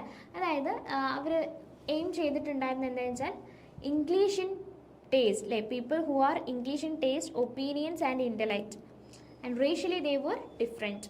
And according to Homi Bhabha, the mimic man occupies a highly ambiguous position. So Homi Bhabയെ സംബന്ധിച്ചിടത്തോളം മിമിക് മാൻ എന്ത് ചെയ്യുന്നുണ്ട്? ഒരു ആംബിഗസ് പൊസിഷനാണ് എന്ത് ചെയ്യുന്നത്? ഒക്യുപ്പൈ ചെയ്യുന്നത് within colonial society. Although colonial rulers expected him to become a loyal and a reformed subject, this imitation of the colonizers is never complete. So ഒരു colonial rulers എന്താണ് expect ചെയ്യുന്നത്? ഒരു മിമിക് മാൻ എന്തായിരിക്കണം? To become a loyal and reformed person or a subject, and his imitation of the colonizers never complete. പക്ഷെ ഒരു mimic മാൻ ഒരിക്കലും എന്ത് ചെയ്യുന്നില്ല? ഒരു കോളനൈസേഴ്സിനെ കംപ്ലീറ്റ്ലി എന്ത് ചെയ്യുന്നില്ല? കംപ്ലീറ്റ്ലി ഇമിറ്റേറ്റ് ചെയ്യുന്നില്ല എന്നുള്ളതാണ്. Then being almost the same but not quite. So the mimic man exposes the artificial nature of colonial identity and authority, and his presence creates uncertainty because he appears both familiar and different at the same time. So being almost the same but not quite, അല്ലേ. So നമുക്ക് നോക്കുകയാണെങ്കിൽ almost എന്താണ്? Same ആണ്, but it not quite എന്നാണ് പറഞ്ഞിട്ടുള്ളത്. Not completely the colonisers. So the mimic man exposes the artificial nature of colonial identity. So colonial ഐഡൻറ്റിറ്റിയുടെ artificial ആയിട്ടുള്ള നേച്ചറാണ് എന്ത് ചെയ്യുന്നത് ഇവിടെ പറയുന്നത്. And authority and his presence creates uncertainty because he appears both familiar and different at the same time. So his presence creates uncertainty. So അദ്ദേഹത്തിൻ്റെ presence എന്ത് ചെയ്യുന്നുണ്ട്? ഒരു uncertainty create ചെയ്യുന്നുണ്ട്. And because he appears both familiar, അയാൾക്ക് എന്താണ്? Familiar ആയിട്ടും അയാൾ തോന്നുന്നുണ്ട്. ഒരു മിമിക് മാനിനെ കുറിച്ചാണ് പറയുന്നത്. ഫെമിലിയർ ആണ് but different at the same time. ഒരേ സമയം തന്നെ ഫെമിലിയർ ആയിട്ടും ഡിഫറെൻ്റ് ആയിട്ടും എന്ത് ചെയ്യുന്നു? ഫീൽ ചെയ്യുന്നു. So Baba argues that this imperfect imitation reveals that colonial power depends on the very people it seeks to dominate, അല്ലേ. ആക്ച്വലി ഇതിലൂടെ എന്താണ് ഹോമി ബാബ പറയാൻ ശ്രമിക്കുന്നതെന്ന് ചോദിച്ചാൽ the imperfect imitation reveals that colonial power depends on the very people it seeks to dominate, അല്ലേ. Colonial power depend ചെയ്യുന്ന എന്തിനെ base ചെയ്തുകൊണ്ടാണ്? ആ ഒരു ആരെയാണോ ഡോമിനേറ്റ് ചെയ്യാൻ ശ്രമിക്കുന്നത് അവരെ ബേസ് ചെയ്തുകൊണ്ടാണ്. As a result the mimic man becomes A source of instability for the colonial system rather than A perfect instrument of colonial control. So അതിൻ്റെ ഭാഗമായിട്ട് ഒരു മിമിക് മാൻ എന്ന് പറയുന്നത് എന്താണ്? ഇൻസ്റ്റബിലിറ്റിയുടെ ഒരു സോഴ്സാണ് for the colonial system. And colonial system instable ആണ് എന്ന് കാണിക്കാനുള്ള ഒരു സോഴ്സാണ് മിമിക് മാൻ എന്ന് പറയുന്നത്. Rather than A perfect instrument of colonial control. ഒരു മിമിക് മാൻ ഒരിക്കലും എന്തല്ല? കൊളോണിയലിസത്തിൻ്റെ ഒരു പെർഫെക്റ്റ് കൺട്രോൾ അല്ല. So the instability of colonial system is indicating through the mimic man. So ഇത്രയാണ് ഈ ഒരു ക്വസ്റ്റ്യൻ്റെ ആൻസർ ആയിട്ട് വരുന്നത്. സോ ഇനി നമ്മൾ അടുത്ത ക്വസ്റ്റ്യനിലോട്ട് പോവാണ്. ദാറ്റ് ഇസ് എക്സ്പ്ലെയിൻ ന്യൂഗി വാ തിയോങ്സ് metaphor of the cultural bomb and its impact on the colonized എന്നുള്ളതാണ് നെക്സ്റ്റ് നമ്മുടെ ക്വസ്റ്റ്യൻ വന്നിട്ടുള്ളത് കേട്ടോ. So Ngugi wa തിയോങ് uses the metaphor of the cultural bomb. So ന്യൂഗി wa തിയോങ് എന്ത് യൂസ് ചെയ്തിട്ടുണ്ടായിരുന്നു? കൾച്ചറൽ ബോംബ് എന്നുള്ള ഒരു metaphor use ചെയ്തിട്ടുണ്ടായിരുന്നു to describe the destructive effect of colonial language. So colonial ലാംഗ്വേജിൻ്റെ ഡിസ്ട്രക്റ്റീവ് എഫക്റ്റ് കാണിക്കാൻ വേണ്ടിയിട്ടായിരുന്നു കൾച്ചറൽ ബോംബ് എന്നുള്ള metaphor use ചെയ്തിട്ടുണ്ടായിരുന്നത് അല്ലേ. So and according to him, the imposition of European language weakened and marginalized indigenous African languages. So according to ന്യൂഗി വാ തിയോങ്ങിനെ സംബന്ധിച്ചിടത്തോളം European language എന്തിനെ വീക്കൻ ചെയ്തു എന്നാണ് പറയുന്നത്? മാർജിനലൈസ്ഡ് ആയിട്ടുള്ള ഇൻഡിജിനസ് ആഫ്രിക്കൻ ലാംഗ്വേജിനെയും ട്രഡീഷനെയും കൾച്ചറൽ വാല്യൂസിനെയും എന്ത് ചെയ്തു? വീക്കൻ ചെയ്തു. And the purpose of the cultural bomb was to destroy people's confidence in their own names and languages and history and environment, making them believe that their past was a wasteland and non-achievements. അല്ലേ? അപ്പോൾ എന്താ പറയുന്നത്? So cultural ബോംബിൻ്റെ ഒരു purpose എന്തായിരുന്നു ചോദിച്ചാൽ ആളുകളുടെ confidence ഇല്ലാണ്ടാക്കുക. അവരുടെ നെയിംസിലും അവരുടെ ലാംഗ്വേജിലും അവരുടെ ഹിസ്റ്ററിയിലും അവരുടെ സറൗണ്ടിങ്സ് എൻവയോൺമെൻറ്റിലും അവർക്കുള്ള കോൺഫിഡൻസ് എന്ത് ചെയ്യാം? ഡെസ്ട്രോയ് ചെയ്യുക എന്നുള്ളതായിരുന്നു അവരുടെ മെയിൻ ആയിട്ടുള്ള ഒരു ഉദ്ദേശം എന്ന് പറയുന്നത്. So making them believe that their past was a waste land of non achievements അല്ലേ. ആക്ച്വലി അതെന്ത് ചെയ്യുന്നു? കോളനൈസ്ഡ് ആയിട്ടുള്ള ആളുകളിൽ ഒരു ചിന്താഗതി വരികയാണ് ചെയ്യുന്നത്. Their past was a waste land and non achievements അല്ലേ. തൻ്റെ പാസ്റ്റ് എന്ന് പറയുന്നത് എന്താണ്? ഒരു വേസ്റ്റ് ലാൻഡ് ആണ് എന്ന് കോളനൈസ്ഡ് ആയിട്ടുള്ള ആളുകൾ എന്ത് ചെയ്യാണ്? അവരുടെ ഉള്ളിലോട്ട് അത് ഇൻജെക്ട് ചെയ്യാൻ വേണ്ടിയിട്ട് യൂസ് ചെയ്തിട്ടുള്ള ഒന്നായിരുന്നു എന്നുള്ളതാണ് പറയുന്നത്. So in colonial schools, children were often published for speaking native language such as SGOU, while English was rewarded and treated as superior. So colonial schools-കളിൽ ഈവൻ കുട്ടികൾ അവരുടെ ട്രഡീഷണൽ ലാംഗ്വേജ്, ഇപ്പോൾ ആഫ്രിക്കയിൽ ഇവിടെ പറയുന്ന ന്യൂഗി വാ തിയോങ് പറയുന്നത് ഗിഗ്യു ലാംഗ്വേജ് ആണ്. ഇപ്പം ന്യൂഗി വാ തിയോങ് അവരുടെ നേറ്റീവ് ലാംഗ്വേജ് എന്ന് പറയുന്നത് ഗിഗ്യു ലാംഗ്വേജ് ആണ്. ആ ലാംഗ്വേജ് അവർ സംസാരിച്ചിട്ടുണ്ടായിരുന്നു എങ്കിൽ എന്ത് ചെയ്യുന്നുണ്ടായിരുന്നു? അവർ പണിഷ് ചെയ്യപ്പെട്ടിട്ടുണ്ടായിരുന്നു. While English was rewarded and treated as superior അല്ലേ. ഇംഗ്ലീഷിനായിരുന്നു അവിടെ എന്ത് ചെയ്യുന്നത്? ഏറ്റവും സുപ്പീരിയോറിറ്റി ഉണ്ടായിരുന്നത് എന്നുള്ളത്. So this created a deep psychological conflict by making children feel ashamed of their own culture അല്ലേ. ഇതിലൂടെ കുട്ടികൾക്ക് അവരുടെ കൾച്ചറിലും അവരുടെ ലാംഗ്വേജിലും എന്ത് ചെയ്യാൻ തുടങ്ങും? അവർക്കൊരു അഷെയിമിങ് അല്ലെങ്കിൽ ഒരു ഷെയിമിങ് ഫീൽ ചെയ്യാൻ തുടങ്ങും. അതോടൊപ്പം തന്നെ കോളനൈസേഴ്സിൻ്റെ കൾച്ചറിനെ അവരെന്ത് ചെയ്യാൻ സാധിക്കും? അവർ അതിനെ കോളനൈസേഴ്സിൻ്റെ കൾച്ചറിനെ എന്ത് ചെയ്യുന്നു? അഡ്മയർ ചെയ്യാൻ ശ്രമിക്കുന്നു എന്നുള്ളതാണ്. So as a result colonialism control not only the economy. So അതിൻ്റെ ഭാഗമായിട്ട് കൊളോണിയലിസം എന്ന് പറയുന്നത് കൺട്രോൾ ചെയ്യുന്നത് എക്കണോമിയെ മാത്രമല്ല, politics of African societies. But so African സൊസൈറ്റിയുടെ പൊളിറ്റിക്സോ എക്കണോമിയോ മാത്രമല്ല കോളനൈസേഴ്സ് കൺട്രോൾ ചെയ്തിട്ടുണ്ടായിരുന്നത്. their mind, their identities and their cultural heritage അല്ലേ. അവരുടെ മൈൻഡിനെയും ഐഡൻറ്റിറ്റീസിനെയും കൾച്ചറൽ ഹെറിറ്റേജിനെയും എന്ത് ചെയ്തു? കോളനൈസേഴ്സ് കൺട്രോൾ ചെയ്തു എന്നാണ് പറഞ്ഞിട്ടുള്ളത്.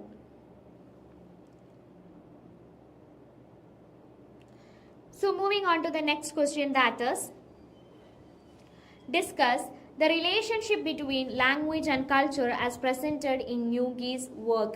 So ന്യൂഗിയുടെ വർക്കിലുള്ള ലാംഗ്വേജും കൾച്ചറും തമ്മിലുള്ള റിലേഷൻഷിപ്പാണ് നമ്മൾ എന്ത് ചെയ്യാൻ പോകുന്നത്? ഇനി പറയാൻ പോകുന്നത് കേട്ടോ. Okay. Ngugi wa Thiong'o argues that language and culture are inseparable. So Ngugi wa Thiong'o പറയുന്നത് എന്താണെന്ന് വെച്ചാൽ കൾച്ചറും ലാംഗ്വേജും എന്താണ്? ഇൻസെപ്പറബിൾ ആണ്. കാരണം ലാംഗ്വേജ് എന്ത് ചെയ്യുന്നുണ്ട്? നമ്മുടെ ട്രഡീഷൻ, വാല്യൂസ്, ഹിസ്റ്ററി, നമ്മുടെ മെമ്മറി ഓഫ് കമ്മ്യൂണിറ്റി, ഇതെല്ലാം എന്ത് ചെയ്യുന്നുണ്ട്? ലാംഗ്വേജ് ക്യാരി ചെയ്യുന്നുണ്ട്. and അദ്ദേഹം പറയുന്നത് എന്താണെന്ന് വെച്ചാൽ language is much more than A means of communication. നമുക്ക് കമ്മ്യൂണിക്കേറ്റ് ചെയ്യാനുള്ള ഒരു മാർഗം മാത്രമല്ല എന്തെന്ന് പറയുന്നത് ലാംഗ്വേജ് എന്ന് പറയുന്നത്. Actually it is the foundation through which people understand themselves and the world around them. Actually ലാംഗ്വേജിലൂടെയാണ് നമ്മൾ നമ്മളെയും നമുക്ക് ചുറ്റുമുള്ള ലോകത്തെയും എന്ത് ചെയ്യുന്നത് നമ്മൾ മനസ്സിലാക്കുന്നത് എന്നുള്ളതാണ് പറഞ്ഞിട്ടുള്ളത് കേട്ടോ. Then Ngugi identifies 3 connected aspects of language. ലാംഗ്വേജിൻ്റെ 3 കണക്റ്റഡ് ആസ്പെക്ട്സിനെ അദ്ദേഹം മനസ്സിലാക്കുകയാണ്. Language of real life, spoken language and written language. Language of real life എന്ന് പറഞ്ഞാൽ സ്പോക്കൺ ലാംഗ്വേജും റിട്ടൺ ലാംഗ്വേജും. സോ ഈ when these 3 forms remains connected, children develop a natural relationship with their cultural and society. So when these 3 forms remain connected, ഈ 3 ഫോംസും connected ആകുമ്പോഴാണ് എന്ത് ചെയ്യുന്നത് children അവരുടെ നാച്ചുറൽ റിലേഷൻഷിപ്പ് എന്ത് ചെയ്യുന്നത് അവരുടെ കൾച്ചറുമായിട്ടും സൊസൈറ്റിയുമായിട്ടും ക്രിയേറ്റ് ചെയ്യുന്നത് എന്നുള്ളതാണ്. So however colonial rule disrupted this relationship by replacing African language. So colonial rule വന്നതോടുകൂടി എന്ത് ചെയ്യാണ് ആഫ്രിക്കൻ ലാംഗ്വേജിനെ റീപ്ലേസ് ചെയ്ത് അവിടെ എന്ത് ചെയ്യാണ് യൂറോപ്യൻ ലാംഗ്വേജ് വരികയാണ് ചെയ്യുന്നത്. So language also carries cultural images. Language എന്ത് ചെയ്യുന്നുണ്ട് cultural images, symbols and ways of thinking എന്ത് ചെയ്യുന്നുണ്ട് ക്യാരി ചെയ്യുന്നുണ്ട്. And the imposition of foreign language forced African to view themselves as their world through colonial ideas. അല്ലേ, African ലാംഗ്വേജിൽ നിന്നും അവർ European ലാംഗ്വേജിലോട്ട് വന്നതോടുകൂടി ആഫ്രിക്കൻസിന് എന്ത് ചെയ്യാൻ തുടങ്ങി കൊളോണിയൽ ഐഡിയാസിലൂടെ അവരുടെ ലോകത്തെ തന്നെ അല്ലെങ്കിൽ അവരുടെ കൺട്രിയെ തന്നെ അവർക്ക് കാണേണ്ടി വന്നു എന്നുള്ളതാണ്. സോ ന്യൂഗി ബിലീവ് ചെയ്യുന്നത് എന്താണെന്ന് വെച്ചാൽ the destruction of indigenous language is also the destruction of African identity. So indigenous ലാംഗ്വേജിനെ ഡിസ്ട്രക്ട് ചെയ്യുമ്പോൾ അതോടൊപ്പം തന്നെ ആഫ്രിക്കൻ ഐഡന്റിറ്റിയെയും ഡിസ്ട്രക്ട് ചെയ്യുന്നുണ്ട്. കാരണം ലാംഗ്വേജ് നമ്മുടെ history, identity, dignity and self respect ഇതെല്ലാം എന്ത് ചെയ്യുന്നുണ്ട് ലാംഗ്വേജ് മെയിൻറ്റെയിൻ ചെയ്യുന്നുണ്ട് അല്ലെങ്കിൽ പ്രിസർവ് ചെയ്യുന്നുണ്ട് എന്നുള്ളതാണ്. സോ ഇത്രയാണ് ഈ ഒരു ക്വസ്റ്റ്യൻ്റെ ആൻസർ ആയിട്ട് വരുന്നത്. ഇനി നെക്സ്റ്റ് നമുക്ക് പറയാനുള്ളത് why does Ngugi advocate for the decolonisation of African literature എന്നുള്ളതാണ് എന്ത് ചെയ്യുന്നത് ന്യൂഗി തിയോങ് എന്തുകൊണ്ടാണ് അങ്ങനെ പറയുന്നത് എന്നാണ് ചോദിച്ചിട്ടുള്ളത്. ഇപ്പോൾ ഡീകോളനൈസേഷൻ നടത്തിയിട്ടില്ല, അതായത് ലിറ്ററേച്ചറിൽ ആഫ്രിക്കൻ ലിറ്ററേച്ചറിൽ തൻ്റെ വർക്ക്സുകളിൽ ഡീകോളനൈസേഷൻ നടത്തിയിട്ടുള്ള ഒരാളായിരുന്നു ന്യൂഗി തിയോങ് എന്ന് പറയുന്നത് കേട്ടോ. ന്യൂഗി തിയോങ് believes that true freedom can be achieved only when African regain control over their language and cultural tradition. Politically നമ്മൾ ഫ്രീ ആയതുകൊണ്ട് മാത്രം കാര്യമില്ല എന്നാണ് തിയോങ് പറയുന്നത് കേട്ടോ. സോ അതിന് പകരം എന്തും കൂടെ വേണം, ലാംഗ്വേജിലും കൾച്ചറൽ ട്രഡീഷനിൽ നിന്നും നമ്മൾ എന്ത് ചെയ്യണം, നമ്മൾ ഫ്രീ ആവണം എന്നുള്ളതാണ്. സോ ആഫ്രിക്കൻ റൈറ്റേഴ്സ് അവർ പലപ്പോഴായിട്ടും റൈറ്റ് ചെയ്തിട്ടുണ്ടായിരുന്നത് എന്തായിരുന്നു യൂറോപ്യൻ ലാംഗ്വേജിൽ തന്നെയാണ്. സോ അതെന്തിനു വേണ്ടിയിട്ടാണ് വെസ്റ്റേൺ റീഡേഴ്സിലോട്ട് എത്താൻ വേണ്ടിയിട്ടാണ്. സോ ഇതിനെ ക്രിട്ടിസൈസ് ചെയ്യാണ് ന്യൂഗി തിയോങ് ചെയ്യുന്നത് കേട്ടോ. ന്യൂഗി തിയോങ്ങിനെ സംബന്ധിച്ചിടത്തോളം decolonization of African literature requires writers to reject colonial literary models and create works based on indigenous language. അപ്പം ന്യൂഗി തിയോങ് പറയുന്നത് എന്താണെന്ന് വെച്ചാൽ യൂറോപ്യൻ ലാംഗ്വേജിൽ എഴുതാതെ, അതായത് ഇംഗ്ലീഷ് ലാംഗ്വേജിൽ എഴുതാതെ തൻ്റെ സ്വന്തം നേറ്റീവ് ലാംഗ്വേജിൽ എഴുതാൻ വേണ്ടിയിട്ടാണ് എന്ത് ചെയ്യുന്നത് ആഫ്രിക്കൻ റൈറ്റേഴ്സിനോട് ന്യൂഗി തിയോങ് പറയുന്നത് എന്നുള്ളതാണ്. സോ നമ്മുടെ ലാംഗ്വേജിൽ നമ്മുടെ ട്രഡീഷനും ലോക്കൽ കൾച്ചറും എഴുതുക എന്നുള്ളതാണ്. സോ അങ്ങനെ ഒരു ഡീകോളനൈസേഷൻ നടത്തിയിട്ടുള്ള ഒരാളും കൂടെയാണ് ന്യൂഗി തിയോങ് എന്ന് പറയുന്നത്. So literature should represent the realities. Literature എപ്പോഴും എന്തായിരിക്കണം, ആഫ്രിക്കൻ കമ്മ്യൂണിറ്റീസിൻ്റെ സ്ട്രഗിൾസും അവരുടെ റിയാലിറ്റീസും അവരുടെ ആസ്പിറേഷൻസിനെയും പ്രസൻറ്റ് ചെയ്യുന്നതായിരിക്കണം. ആൻഡ് യൂറോപ്യൻ ഐഡിയാസിനെ ഇമിറ്റേറ്റ് ചെയ്യുന്നതായിരിക്കരുത്. ആൻഡ് അദ്ദേഹം ആർഗ്യൂ ചെയ്യുന്ന മറ്റൊരു കാര്യം എന്താണെന്ന് ചോദിച്ചാൽ native language is important act of resistance. So നമുക്ക് റെസിസ്റ്റ് ചെയ്യാനുള്ള ഏറ്റവും ഇമ്പോർട്ടൻ്റ് ആയിട്ടുള്ളൊരു മാർഗം എന്ന് പറയുന്നത് നമ്മുടെ നേറ്റീവ് ലാംഗ്വേജ് തന്നെയാണ് എന്നുള്ളതാണ്. Because it restores cultural confidence. അല്ലേ, ഇത് എന്ത് ചെയ്യുന്നു, കൾച്ചറൽ കോൺഫിഡൻസ് എന്ത് ചെയ്യാണ്, റെസ്റ്റോർ ചെയ്യാണ്. And cultural confidence restores and strengthen national identity restore ചെയ്യുന്നു. And referring to his own childhood experience of Gikuyu story telling, Ngugi shows how tradition stories taught values such as courage. അല്ലേ, തൻ്റെ തന്നെ എന്താണ് childhood experience പറഞ്ഞുകൊണ്ട് എന്ത് ചെയ്യാണ് ന്യൂഗി തിയോങ്, അതായത് traditional stories എപ്പോഴും എന്തായിരിക്കും നമ്മൾ വാല്യൂസ് ടീച്ച് ചെയ്യുന്നു. And courage, unity and resilience തുടങ്ങിയിട്ടുള്ള വാല്യൂസ് നമ്മളെ ടീച്ച് ചെയ്യുന്നു എന്നാണ് പറയുന്നത്. സോ അതുകൊണ്ട് തന്നെ അദ്ദേഹം കൺക്ലൂഡ് ചെയ്യുന്നത് എങ്ങനെയാണെന്ന് ചോദിച്ചാൽ ആഫ്രിക്കൻ ലാംഗ്വേജിൽ നമ്മൾ എഴുതുക എന്ന് പറയുന്നത് വളരെ എസെൻഷ്യലാണ്. കാരണം we have to overcome the psychological effects of colonialism and rebuilding African cultural identity എന്നുള്ളതാണ് എന്ത് ചെയ്തിട്ടുള്ളത് ന്യൂക്കി വാത്തിയോങ് പറയുന്നത്.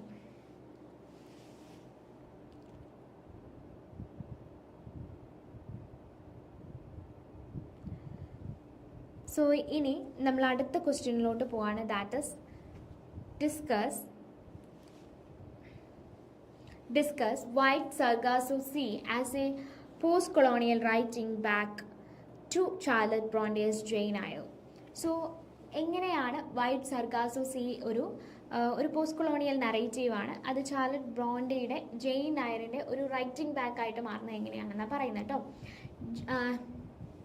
Jain Rhys White Sargasso Sea is an important example of post-colonial writing back because it responds to and challenges the colonial ideas found in Charlotte Bronte's Jane Eyre. So, Charlotte Bronteയുടെ Jane ഐറിൻ്റെ ഒരു challenge ചെയ്തുകൊണ്ട് അല്ലെങ്കിൽ അതിനെ respond ചെയ്തുകൊണ്ടാണ് Wide Sargasso Sea വന്നിട്ടുള്ളത്. So the novel serves as both feminist and post colonial prequel by giving a voice to Antoinette Cosway, the woman later known as Mad Woman in the Attic. So actually ഈ ഒരു novel ഒരു feminist and post colonial prequel ആണ്. Actually അന്റോണിറ്റ് കോസ്വേയുടെ ഒരു voice കൊടുത്തിട്ടാണ് എന്ത് ചെയ്തിട്ടുള്ളത് എഴുതിയിട്ടുള്ളത്. അന്റോണിറ്റ് Cosway പിന്നീട് അറിയപ്പെട്ടത് mad woman in the attic എന്നുള്ളതാണ്.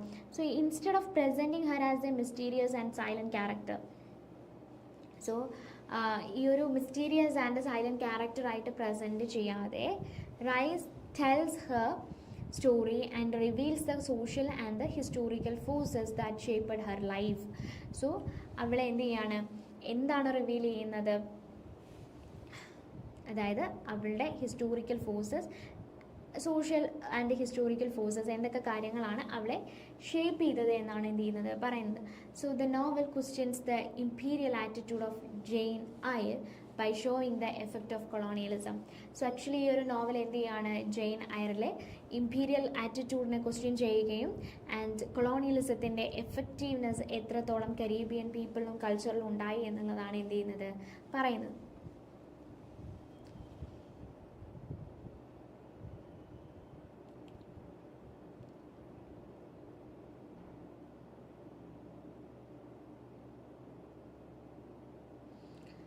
Then moving on to the next question, that is how does Salman Rushdie uses Salim Sinai as a metaphor for post-independence India in Midnight Children. So നമുക്കറിയാം സലീം സിനായി എന്ന് പറയുന്ന character actually post independent ഇന്ത്യയുടെ ഒരു metaphor ആയിട്ടാണ് mid night children എന്ന് പറയുന്ന ഈ ഒരു വർക്കിൽ വരുന്നത് അല്ലേ. സോ മിഡ് നൈറ്റ് ചിൽഡ്രനിലെ സൽമാൻ റഷ്ദിയുടെ ഈ ഒരു നോവലിലെ ഇമ്പോർട്ടൻ്റ് ആയിട്ടുള്ള ഒരു ക്യാരക്ടറാണ്, മെയിൻ ക്യാരക്ടറാണ് സലീം സിനായി എന്ന് പറയുന്നത്. Actually he was the symbol of post independence India because life is closely connected with the nation's history. So Saleem സിനായിയുടെ ലൈഫ് എന്ന് പറയുന്നത് നമ്മുടെ നേഷൻ്റെ ഹിസ്റ്ററിയുമായിട്ട് കണക്ട് ചെയ്തിട്ടാണ് എന്ത് ചെയ്തിട്ടുള്ളത് സൽമാൻ റഷ്ദി എഴുതിയിട്ടുള്ളത് എന്നുള്ളതാണ്. സോ സലീം സിനായി ജനിക്കുന്നത് എന്നാണ് at the exact moment when India gains independence. So ഇന്ത്യക്ക് ഇൻഡിപെൻഡൻസ് കിട്ടുന്ന ആ ഒരു സമയത്താണ് സലീം സിനായി എന്ത് ചെയ്യുന്നത് ജനിക്കുന്നത്. And making his personal journey a reflection of the country's development after colonial rule. So തൻ്റെ പേഴ്സണൽ ജേർണി തന്നെ ആക്ച്വലി എന്തിൻ്റെ റിഫ്ലക്ഷൻ ആയിരുന്നു, കൊളോണിയൽ റൂളിന് ശേഷമുള്ള നമ്മുടെ കൺട്രിയുടെ ഡെവലപ്മെൻറ്റിലൂടെയാണ് എന്ത് ചെയ്യുന്നത് പോയിക്കൊണ്ടിരിക്കുന്നത്. And his identity crisis represent India's own struggle to define life itself as a newly independent nation. So അയാളുടെ ഐഡൻറ്റിറ്റി ക്രൈസിസ്, അയാൾ അനുഭവിക്കുന്ന ഐഡൻറ്റിറ്റി ക്രൈസിസ് എന്താണ് റെപ്രസെൻറ്റ് ചെയ്യുന്നത്, ഇന്ത്യയുടെ തന്നെ സ്ട്രഗിളാണ്. And in order to define itself as newly independent nation. So Saleem എന്ത് process ചെയ്യുന്നുണ്ടായിരുന്നു, ടെലിപ്പതിക് പവർ ഉണ്ടായിരുന്നു ആർക്ക്, സലീം സിനായിക്ക് അല്ലേ.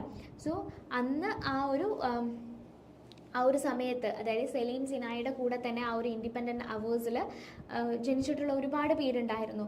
സോ അവരുമായിട്ട് എന്ത് ചെയ്യുന്നുണ്ട്, സലീം സിനായിക്ക് ഒരു കണക്ഷൻ ഉണ്ടായിരുന്നു എന്നുള്ളതാണ്. So symbolising the diversity, unity and potential of the Indian people. Indian പീപ്പിളിൻ്റെ ഡൈവേഴ്സിറ്റി, യൂണിറ്റി ആൻഡ് പൊട്ടൻഷ്യലാണ് എന്ത് ചെയ്യുന്നത്, കാണിക്കുന്നത്. സോ അവർക്ക് എല്ലാവർക്കും ഓരോ പവറും ഉണ്ടായിരുന്നു കേട്ടോ.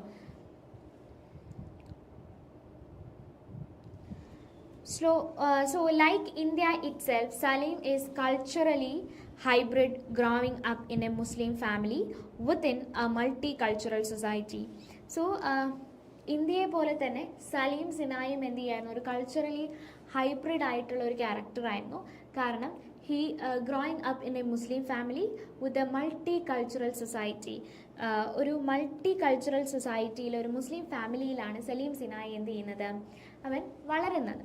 Then his attempt to balance tradition and modernity reflect the challenges faced by the nation during its process of nation building. So Saleem Sinai എന്ന് പറയുന്ന ക്യാരക്ടർ പലപ്പോഴായിട്ടും എന്ത് ചെയ്തിട്ടുണ്ടായിരുന്നു, ഒരുപാട് ചലഞ്ചസുകൾ ഫേസ് ചെയ്തിട്ടുണ്ടായിരുന്നു. ട്രഡീഷൻ, മോഡേണിറ്റി, എങ്ങനെ ആ ഒരു ചലഞ്ചസ് ആക്ച്വലി എന്താണ് റിഫ്ലക്റ്റ് ചെയ്യുന്നതെന്ന് ചോദിച്ചാൽ, ഈ ഒരു നേഷൻ ബിൽഡിംഗ് സമയത്ത് അല്ലേ, നമ്മൾ ഇൻഡിപെൻഡൻ്റ് ആയി നിൽക്കുമ്പോൾ നമുക്ക് എന്ത് ചെയ്യണം, ഒരു നേഷൻ ബിൽഡ് ചെയ്യണം അല്ലേ. ആ ഒരു സമയത്ത് എന്ത് ചെയ്യാണ്, ആ ഒരു നേഷൻ അനുഭവിച്ചിട്ടുള്ള ചലഞ്ചസിനെ തന്നെയാണ് അത് ഇൻഡിക്കേറ്റ് ചെയ്യുന്നത്. At the end of the novel, Salim imagines himself breaking into millions of pieces and symbolizing his unity with the ordinary citizen who together form the nation. So at the end of the novelന്റെ എൻഡിൽ എന്ത് ചെയ്യുന്നുണ്ട്, Saleem imagine ചെയ്യുന്നുണ്ട് himself breaking in to millions of pieces അല്ലേ. താൻ സ്വയം എന്ത് ചെയ്യുന്നു, ഒരു മില്യൺ പീസസ് ആയിട്ട് മാറുന്നത് എന്ത് ചെയ്യുന്നുണ്ട്, ഇമാജിൻ ചെയ്യുന്നുണ്ട്. So that symbolizing his unity with the ordinary citizensുമായിട്ടുള്ള unity, and who together form the nation. അവരെന്ത് ചെയ്യുന്നു, ടുഗെദർലി ആ ഒരു നേഷൻ ഫോം ചെയ്യുന്നു. And through Saleem Rushdie presents India as a diverse, fragmented and constantly changing thing. So Saleem സിനായിലൂടെ സൽമാൻ റഷ്ദി എന്താണ് കാണിക്കുന്നത്, India as a diverse, fragmented and constantly changing അല്ലേ.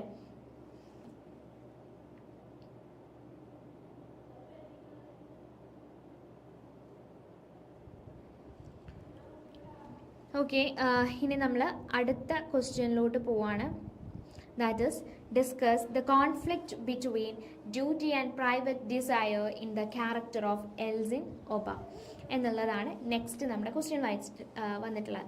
So Elesin Oba, the king's horseman in Wolsoinga's death and the king's horseman represent the conflict between public duty and personal desire. So the king's horseman എന്ന് പറയുന്ന വോൾസോയിങ്കയുടെ ഈ ഒരു വർക്കിൽ എൽസിൻ ഒബ എന്ന് പറയുന്ന Kings horseman അല്ലെ, കിങ്ങിൻ്റെ ഹോസ്മാൻ ആണ് Elesin Oba. So that represent a conflict between public duty and personal desire. Public ഡ്യൂട്ടിയും പേഴ്സണൽ ഡിസയറും തമ്മിലുള്ള ഒരു കോൺഫ്ലിക്റ്റ് ആണ് എന്ത് ചെയ്യുന്നത്, കാണിക്കുന്നത് അല്ല. Then according to Yoruba tradition, his sacred responsibility is to perform ritual suicide after the king's death so that he may accompany the king into the afterlife and maintain the cosmic order. അല്ല, അതായത് ഒരു ഹോഴ്സ്മാൻ്റെ duty എന്താണ്, കിങ്ങിനെ അക്കമ്പൈൻ ചെയ്യുക എന്നുള്ളതാണ് അല്ലേ. അപ്പോൾ യറൂബ കമ്മ്യൂണിറ്റിയിൽ അല്ലെങ്കിൽ യറൂബ ട്രഡീഷനിൽ ഒരു വിശ്വാസമാണ്, അവരെ സംബന്ധിച്ചിടത്തോളം അതൊരു റെസ്പോൺസിബിലിറ്റിയാണ്, ഒരു സീക്രട്ട് റെസ്പോൺസിബിലിറ്റിയാണ്. അതായത് കിങ് മരണപ്പെടുകയാണ് എങ്കിൽ കിങ്ങിൻ്റെ കൂടെ എന്ത് ചെയ്യണം, കിങ് മരണപ്പെട്ടു, അപ്പോൾ കിങ്ങിൻ്റെ ഹോഴ്സ്മാൻ എന്ത് ചെയ്യണം, സൂയിസൈഡ് പെർഫോം ചെയ്യണം എന്നുള്ളതാണ്. സോ എന്തുകൊണ്ടാണ് അങ്ങനെ പറയുന്നത്, ദാറ്റ് മീൻസ് ആഫ്റ്റർ ലൈഫിലും അല്ലേ, അതായത് മരണത്തിന് ശേഷമുള്ള ലൈഫിലും കിങ്ങിനെ അക്കമ്പൈൻ ചെയ്യാൻ വേണ്ടിയിട്ടാണ് ഇങ്ങനെ ഒരു ട്രഡീഷൻ യറൂബ കമ്മ്യൂണിറ്റിയിൽ കൊണ്ടുവന്നിട്ടുള്ളത്. Then although Elsin appears confident about fulfilling this duty, his actions reveal an inner struggle. So Elsin എന്ത് ചെയ്യുന്നുണ്ട്, he is ready to fulfill his duty. തൻ്റെ ഡ്യൂട്ടി ഫുൾഫിൽ ചെയ്യാൻ എന്താണ് അയാൾ തയ്യാറാണ്, പക്ഷേ അയാളുടെ ഉള്ളിൽ എന്തൊക്കെയോ ഒരു കോൺഫ്ലിക്ട്സുകളുണ്ട്. ആ ഒരു കോൺഫ്ലിക്റ്റ് ആണ് പേഴ്സണൽ ഡിസയർ എന്ന് പറയുന്നത്. So on the night before his death, he chooses to marry a young woman, showing that he is still deeply attached to the worldly pleasure and human desire. So അയാൾ മരണപ്പെടാൻ പോകുന്നതിൻ്റെ തൊട്ട് അതായത് അയാൾ suicide practice ചെയ്യാൻ അല്ലെങ്കിൽ perform ചെയ്യാൻ പോകുന്ന തൊട്ട് മുന്നേയുള്ള നൈറ്റിൽ അയാൾ എന്ത് ചെയ്യാണ്, he chooses to marry a young woman, ഒരു യങ് വുമനെ മാരി ചെയ്യാൻ വേണ്ടിയിട്ട് തീരുമാനിക്കുകയാണ് ചെയ്യുന്നത്. Actually that indicate he is attached to the worldly pleasures and human desires. So Soyinka suggests that Elgin deceived himself by using his respected position to delay the inevitable. So എന്താണ് actually തൻ്റെ position use ചെയ്തുകൊണ്ട് അയാൾ എന്ത് ചെയ്യാണ്,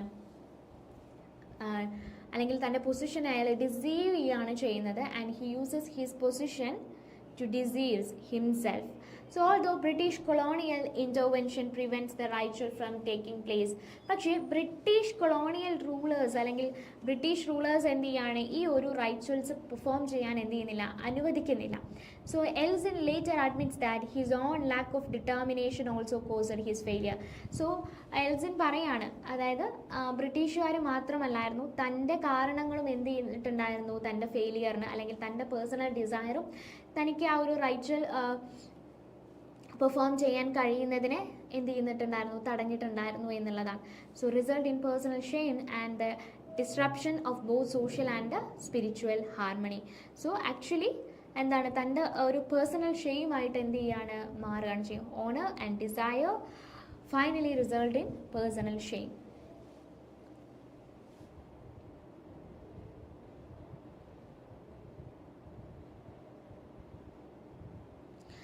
Then analyze the role of Olunde as a bridge between Yoruba tradition and Western education.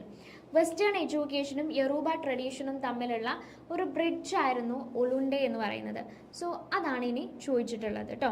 So ഒലുണ്ടെ എൽസിൻ്റെ ഏറ്റവും eldest ആയിട്ടുള്ള സണ്ണാണ് ഒലുണ്ടെ എന്ന് പറയുന്നത്. ദെൻ അയാൾ റെപ്രസെൻറ്റ് ചെയ്യുന്നത് എന്തായിരുന്നു, യൊറൂബ ട്രഡീഷനും വെസ്റ്റേൺ എഡ്യൂക്കേഷൻ്റെയും ഒരു കോമ്പിനേഷനാണ് അയാൾ എന്ത് ചെയ്യുന്നത്, റെപ്രസെൻറ്റ് ചെയ്യുന്നത്. So death and the king horseman എന്ന് പറയുന്ന ഈ ഒരു എന്തിൽ വർക്കിൽ. So although he studied medicine in England.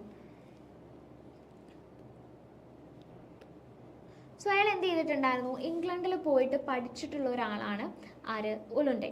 And he remains deeply loyal to the belief and customs of his own culture. പക്ഷേ എന്നിരുന്നാലും തൻ്റെ കമ്മ്യൂണിറ്റിയുടെ കൾച്ചറിനോടും അതുപോലെ തന്നെ കസ്റ്റംസിനോടും അയാൾ വളരെയധികം ലോയലായിരുന്നു. സോ യൊറൂബ ട്രഡീഷനെ റിജക്റ്റ് ചെയ്യുന്നതിന് പകരം, അല്ലേ, അത്രയും എഡ്യൂക്കേറ്റഡ് ആയിട്ടുള്ളൊരു ആളാണ്. So Olunde uses his Western education to defend them against colonial misunderstanding.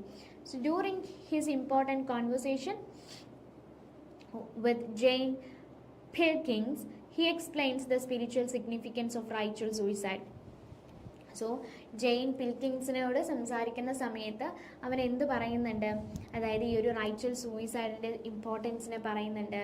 Actually compares it with the large scale loss of life accepted during Western worlds അല്ലേ.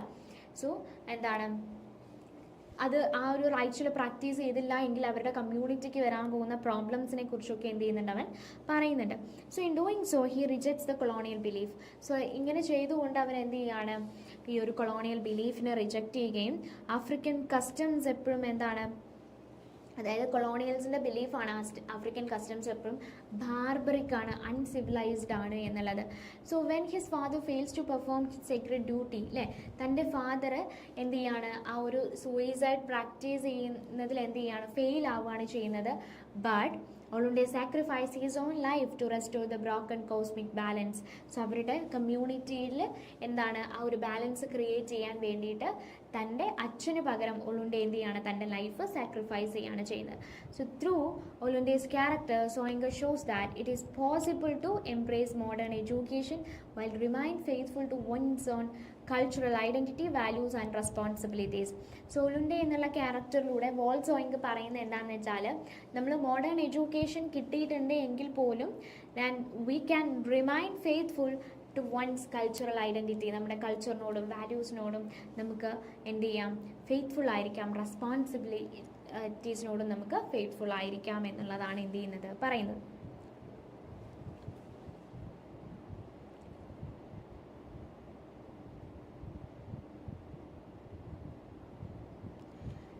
Then moving on to the next question, that is, in doing so, how does Soyinka critique colonial ignorance and arrogance through the character of Simon Pilkins. So, in Death and the King's Horseman, Simon Pilkins represent colonial authority. So, Simon Pilkins എന്ന് പറയുന്ന character colonial അതോറിറ്റിയെ represent ചെയ്യുന്ന ഒരു ക്യാരക്ടറാണ് death and the Kings horseman എന്ന് പറയുന്ന ഈ ഒരു വർക്കിൽ അല്ലേ. So he believes he is acting morally by preventing Elsin's ritual suicide. സോ അയാളെ സംബന്ധിച്ചിടത്തോളം എൽസിൻ്റെ റൈച്വൽ സൂയിസൈഡ് അയാൾ പ്രിവെൻറ്റ് ചെയ്യുന്നുണ്ട്. Because he believes he is acting morally, ഞാൻ മോറലിയാണ് ആക്ട് ചെയ്യുന്നതെന്നാണ് അയാൾ എന്ത് ചെയ്യുന്നത്, വിശ്വസിക്കുന്നത്.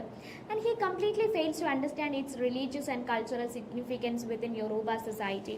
പക്ഷേ ആ ഒരു റിലീജിയസ് പ്രാക്ടീസിന് അല്ലെങ്കിൽ ആ ഒരു സൂയിസൈഡ് പെർഫോമിന് യൊറൂബ സൊസൈറ്റിയിൽ എത്രത്തോളം കൾച്ചറൽ സിഗ്നിഫിക്കൻസ് ഉണ്ടെന്നോ റിലീജിയസ് സിഗ്നിഫിക്കൻസ് ഉണ്ടോ എന്നോ അവരെന്ത് ചെയ്യുന്നില്ല, അവർ മനസ്സിലാക്കുന്നില്ല എന്നുള്ളതാണ്.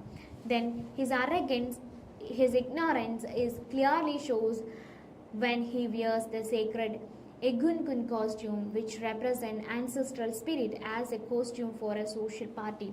Actually Egungun costume എന്ന് പറയുന്നത് ഒരു യൊറൂബ കമ്മ്യൂണിറ്റിയെ സംബന്ധിച്ചിടത്തോളം ഒരു പ്യുവർ ആയിട്ടുള്ള കോസ്റ്റ്യൂമാണ്. അയാൾ ആ കോസ്റ്റ്യൂം ഇട്ട് പോകുന്നത്, അതായത് സൈമൺ ആ ഒരു കോസ്റ്റ്യൂം ഇട്ട് പോകുന്നത് എന്തിനാണ്, ഒരു സോഷ്യൽ പാർട്ടിക്കാണ് ഇട്ട് പോകുന്നത്. ആക്ച്വലി അത്രയും ഇഗ്നോറൻസ് ആണ് യൊറൂബ കമ്മ്യൂണിറ്റിയുടെ ആ ഒരു കൾച്ചറിനോടും അവരുടെ ട്രഡീഷനോടും ബിലീഫിനോടും അയാൾ കാണിക്കുന്നത് എന്നാണ് എന്ത് ചെയ്തിട്ടുള്ളത്, പറഞ്ഞിട്ടുള്ളത് അല്ലേ. Then this disrespect act symbolizes his lack of cultural awareness. അപ്പോൾ ഈ ഒരു ഡിസ്റെസ്പെക്റ്റ് ആയിട്ടുള്ള ഈ ഒരു ചിന്താഗതി അല്ലേ, അല്ലെങ്കിൽ ഈ ഒരു ഡിസ്റെസ്പെക്റ്റ്ഫുൾ ആക്ട് സിംബലൈസ് ചെയ്യുന്നത് അയാൾക്ക് ആ ഒരു കൾച്ചറിനെ കുറിച്ച് വലിയ അവയർനെസ് ഇല്ല എന്നുള്ളതാണ്. So Pilking places colonial law and Western ideas above local beliefs. Local ബിലീഫ്സിനേക്കാളും അയാൾ ഇമ്പോർട്ടൻസ് കൊടുക്കുന്നത് തൻ്റെ കൊളോണിയൽ ലോസിനും കൊളോണിയൽ റൂൾസിനും കൊളോണിയൽ ബിലീഫ്സിനുമാണ്. ആൻഡ് അയാളെ സംബന്ധിച്ചിടത്തോളം യൊറൂബ ട്രഡീഷൻ എന്ന് പറയുന്നത് ഇറാഷണലും അൺസിവിലൈസ്ഡുമാണ് എന്നുള്ളതാണ് പറഞ്ഞിട്ടുള്ളത്. Then Yeloja criticizes him for interfering in matters that he neither understands nor respects, pointing out that his actions contribute directly to the tragic outcome of the play. So Yeloja എന്ത് ചെയ്യാണ് ഇവിടെ, ഇയാളെ criticise ചെയ്യാണ്. അതായത് തനിക്ക് അറിയാത്ത അല്ലെങ്കിൽ താൻ റെസ്പെക്റ്റ് ചെയ്യാത്ത ഒരു കാര്യത്തിൽ അല്ലെങ്കിൽ ഒരു കൾച്ചറിൽ ഇൻ്റർഫിയർ ചെയ്യുന്നതിനെ എന്ത് ചെയ്യാണ്, ക്രിട്ടിസൈസ് ചെയ്യാണ് Iyaloja. And point out that his actions contribute directly to the tragic outcomes അല്ലേ. അത് മാത്രമല്ല എന്താ പറയുന്നത്, അതായത് തൻ്റെ ഈ ഒരു ആക്ഷൻസ് ഒരിക്കൽ എന്തായിരിക്കും, ഒരു ട്രാജിക് ആയിട്ടുള്ള ഔട്ട്കംസ് ആയിരിക്കും ഇതിനുണ്ടായിരിക്കുക എന്നുള്ളതാണ്. അപ്പോൾ പിൽക്കിൻസിലൂടെ സോയിങ്കർ ഡെമോൺസ്ട്രേറ്റ് ചെയ്യുന്നത് എന്താണെന്ന് വെച്ചാൽ കൊളോണിയൽ ഒഫീഷ്യൽസ് അവർ even when they believe they are doing the right thing, അവർ റൈറ്റ് തിങ് ആണ് ചെയ്യുന്നതെന്ന് അവർ ബിലീവ് ചെയ്യുന്നെങ്കിൽ പോലും പക്ഷേ അത് മറ്റു ചിലർക്ക് എന്ത് ചെയ്യുന്നുണ്ട്, മറ്റു ചിലരുടെ വാല്യൂസിൽ അത് ഹാം ചെയ്യുന്നുണ്ട്. And because they R unaware of their culture. കാരണം എന്താണ്, മറ്റുള്ളവരുടെ കൾച്ചർ അവരെന്താണ്, അൺഅവെയർഡ് ആണ് എന്നുള്ളതാണ്. സോ അപ്പോൾ ഇത്രയാണ് ഈ ഒരു ക്വസ്റ്റ്യൻ്റെ ആൻസർ വരുന്നത്.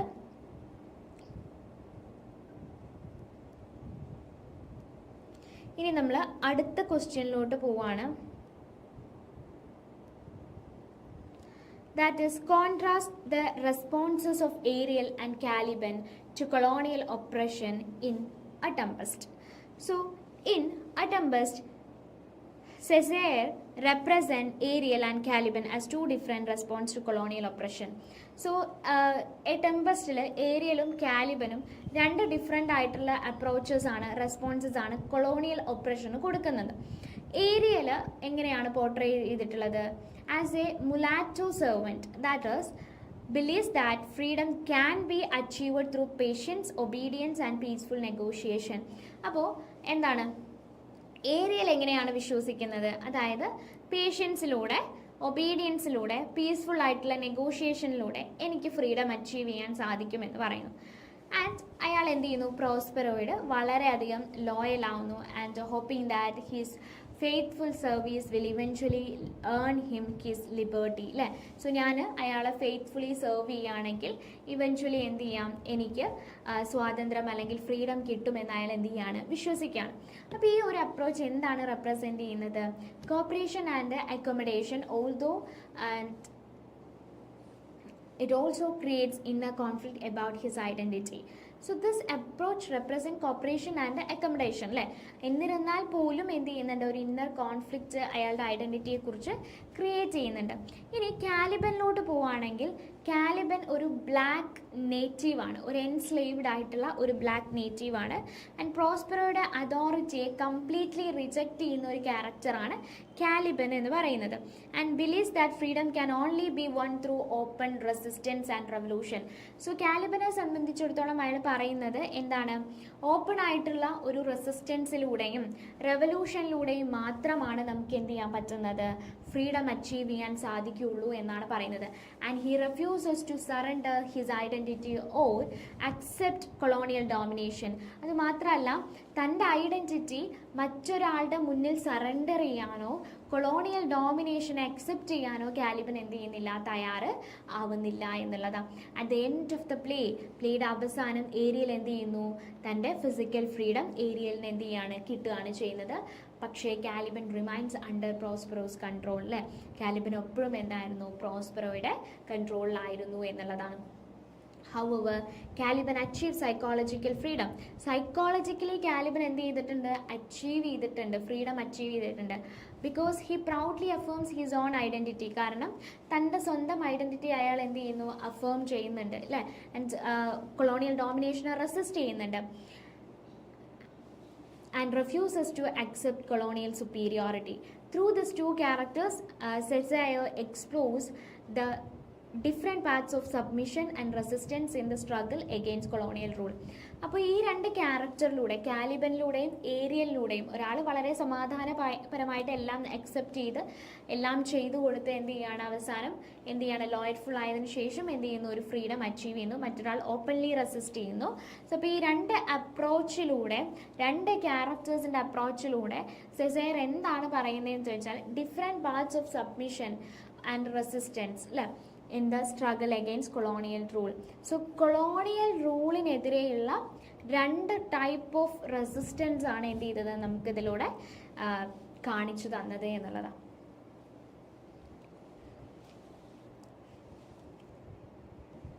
സോ അപ്പോൾ ഇത്രയും കാര്യങ്ങളാണ് പോസ്റ്റ് കൊളോണിയൽ സ്റ്റഡീസ് എന്ന് പറയുന്ന ഈ ഒരു പേപ്പറിലായിട്ട് നമുക്ക് ഡിസ്കസ് ചെയ്യാനുള്ളത്.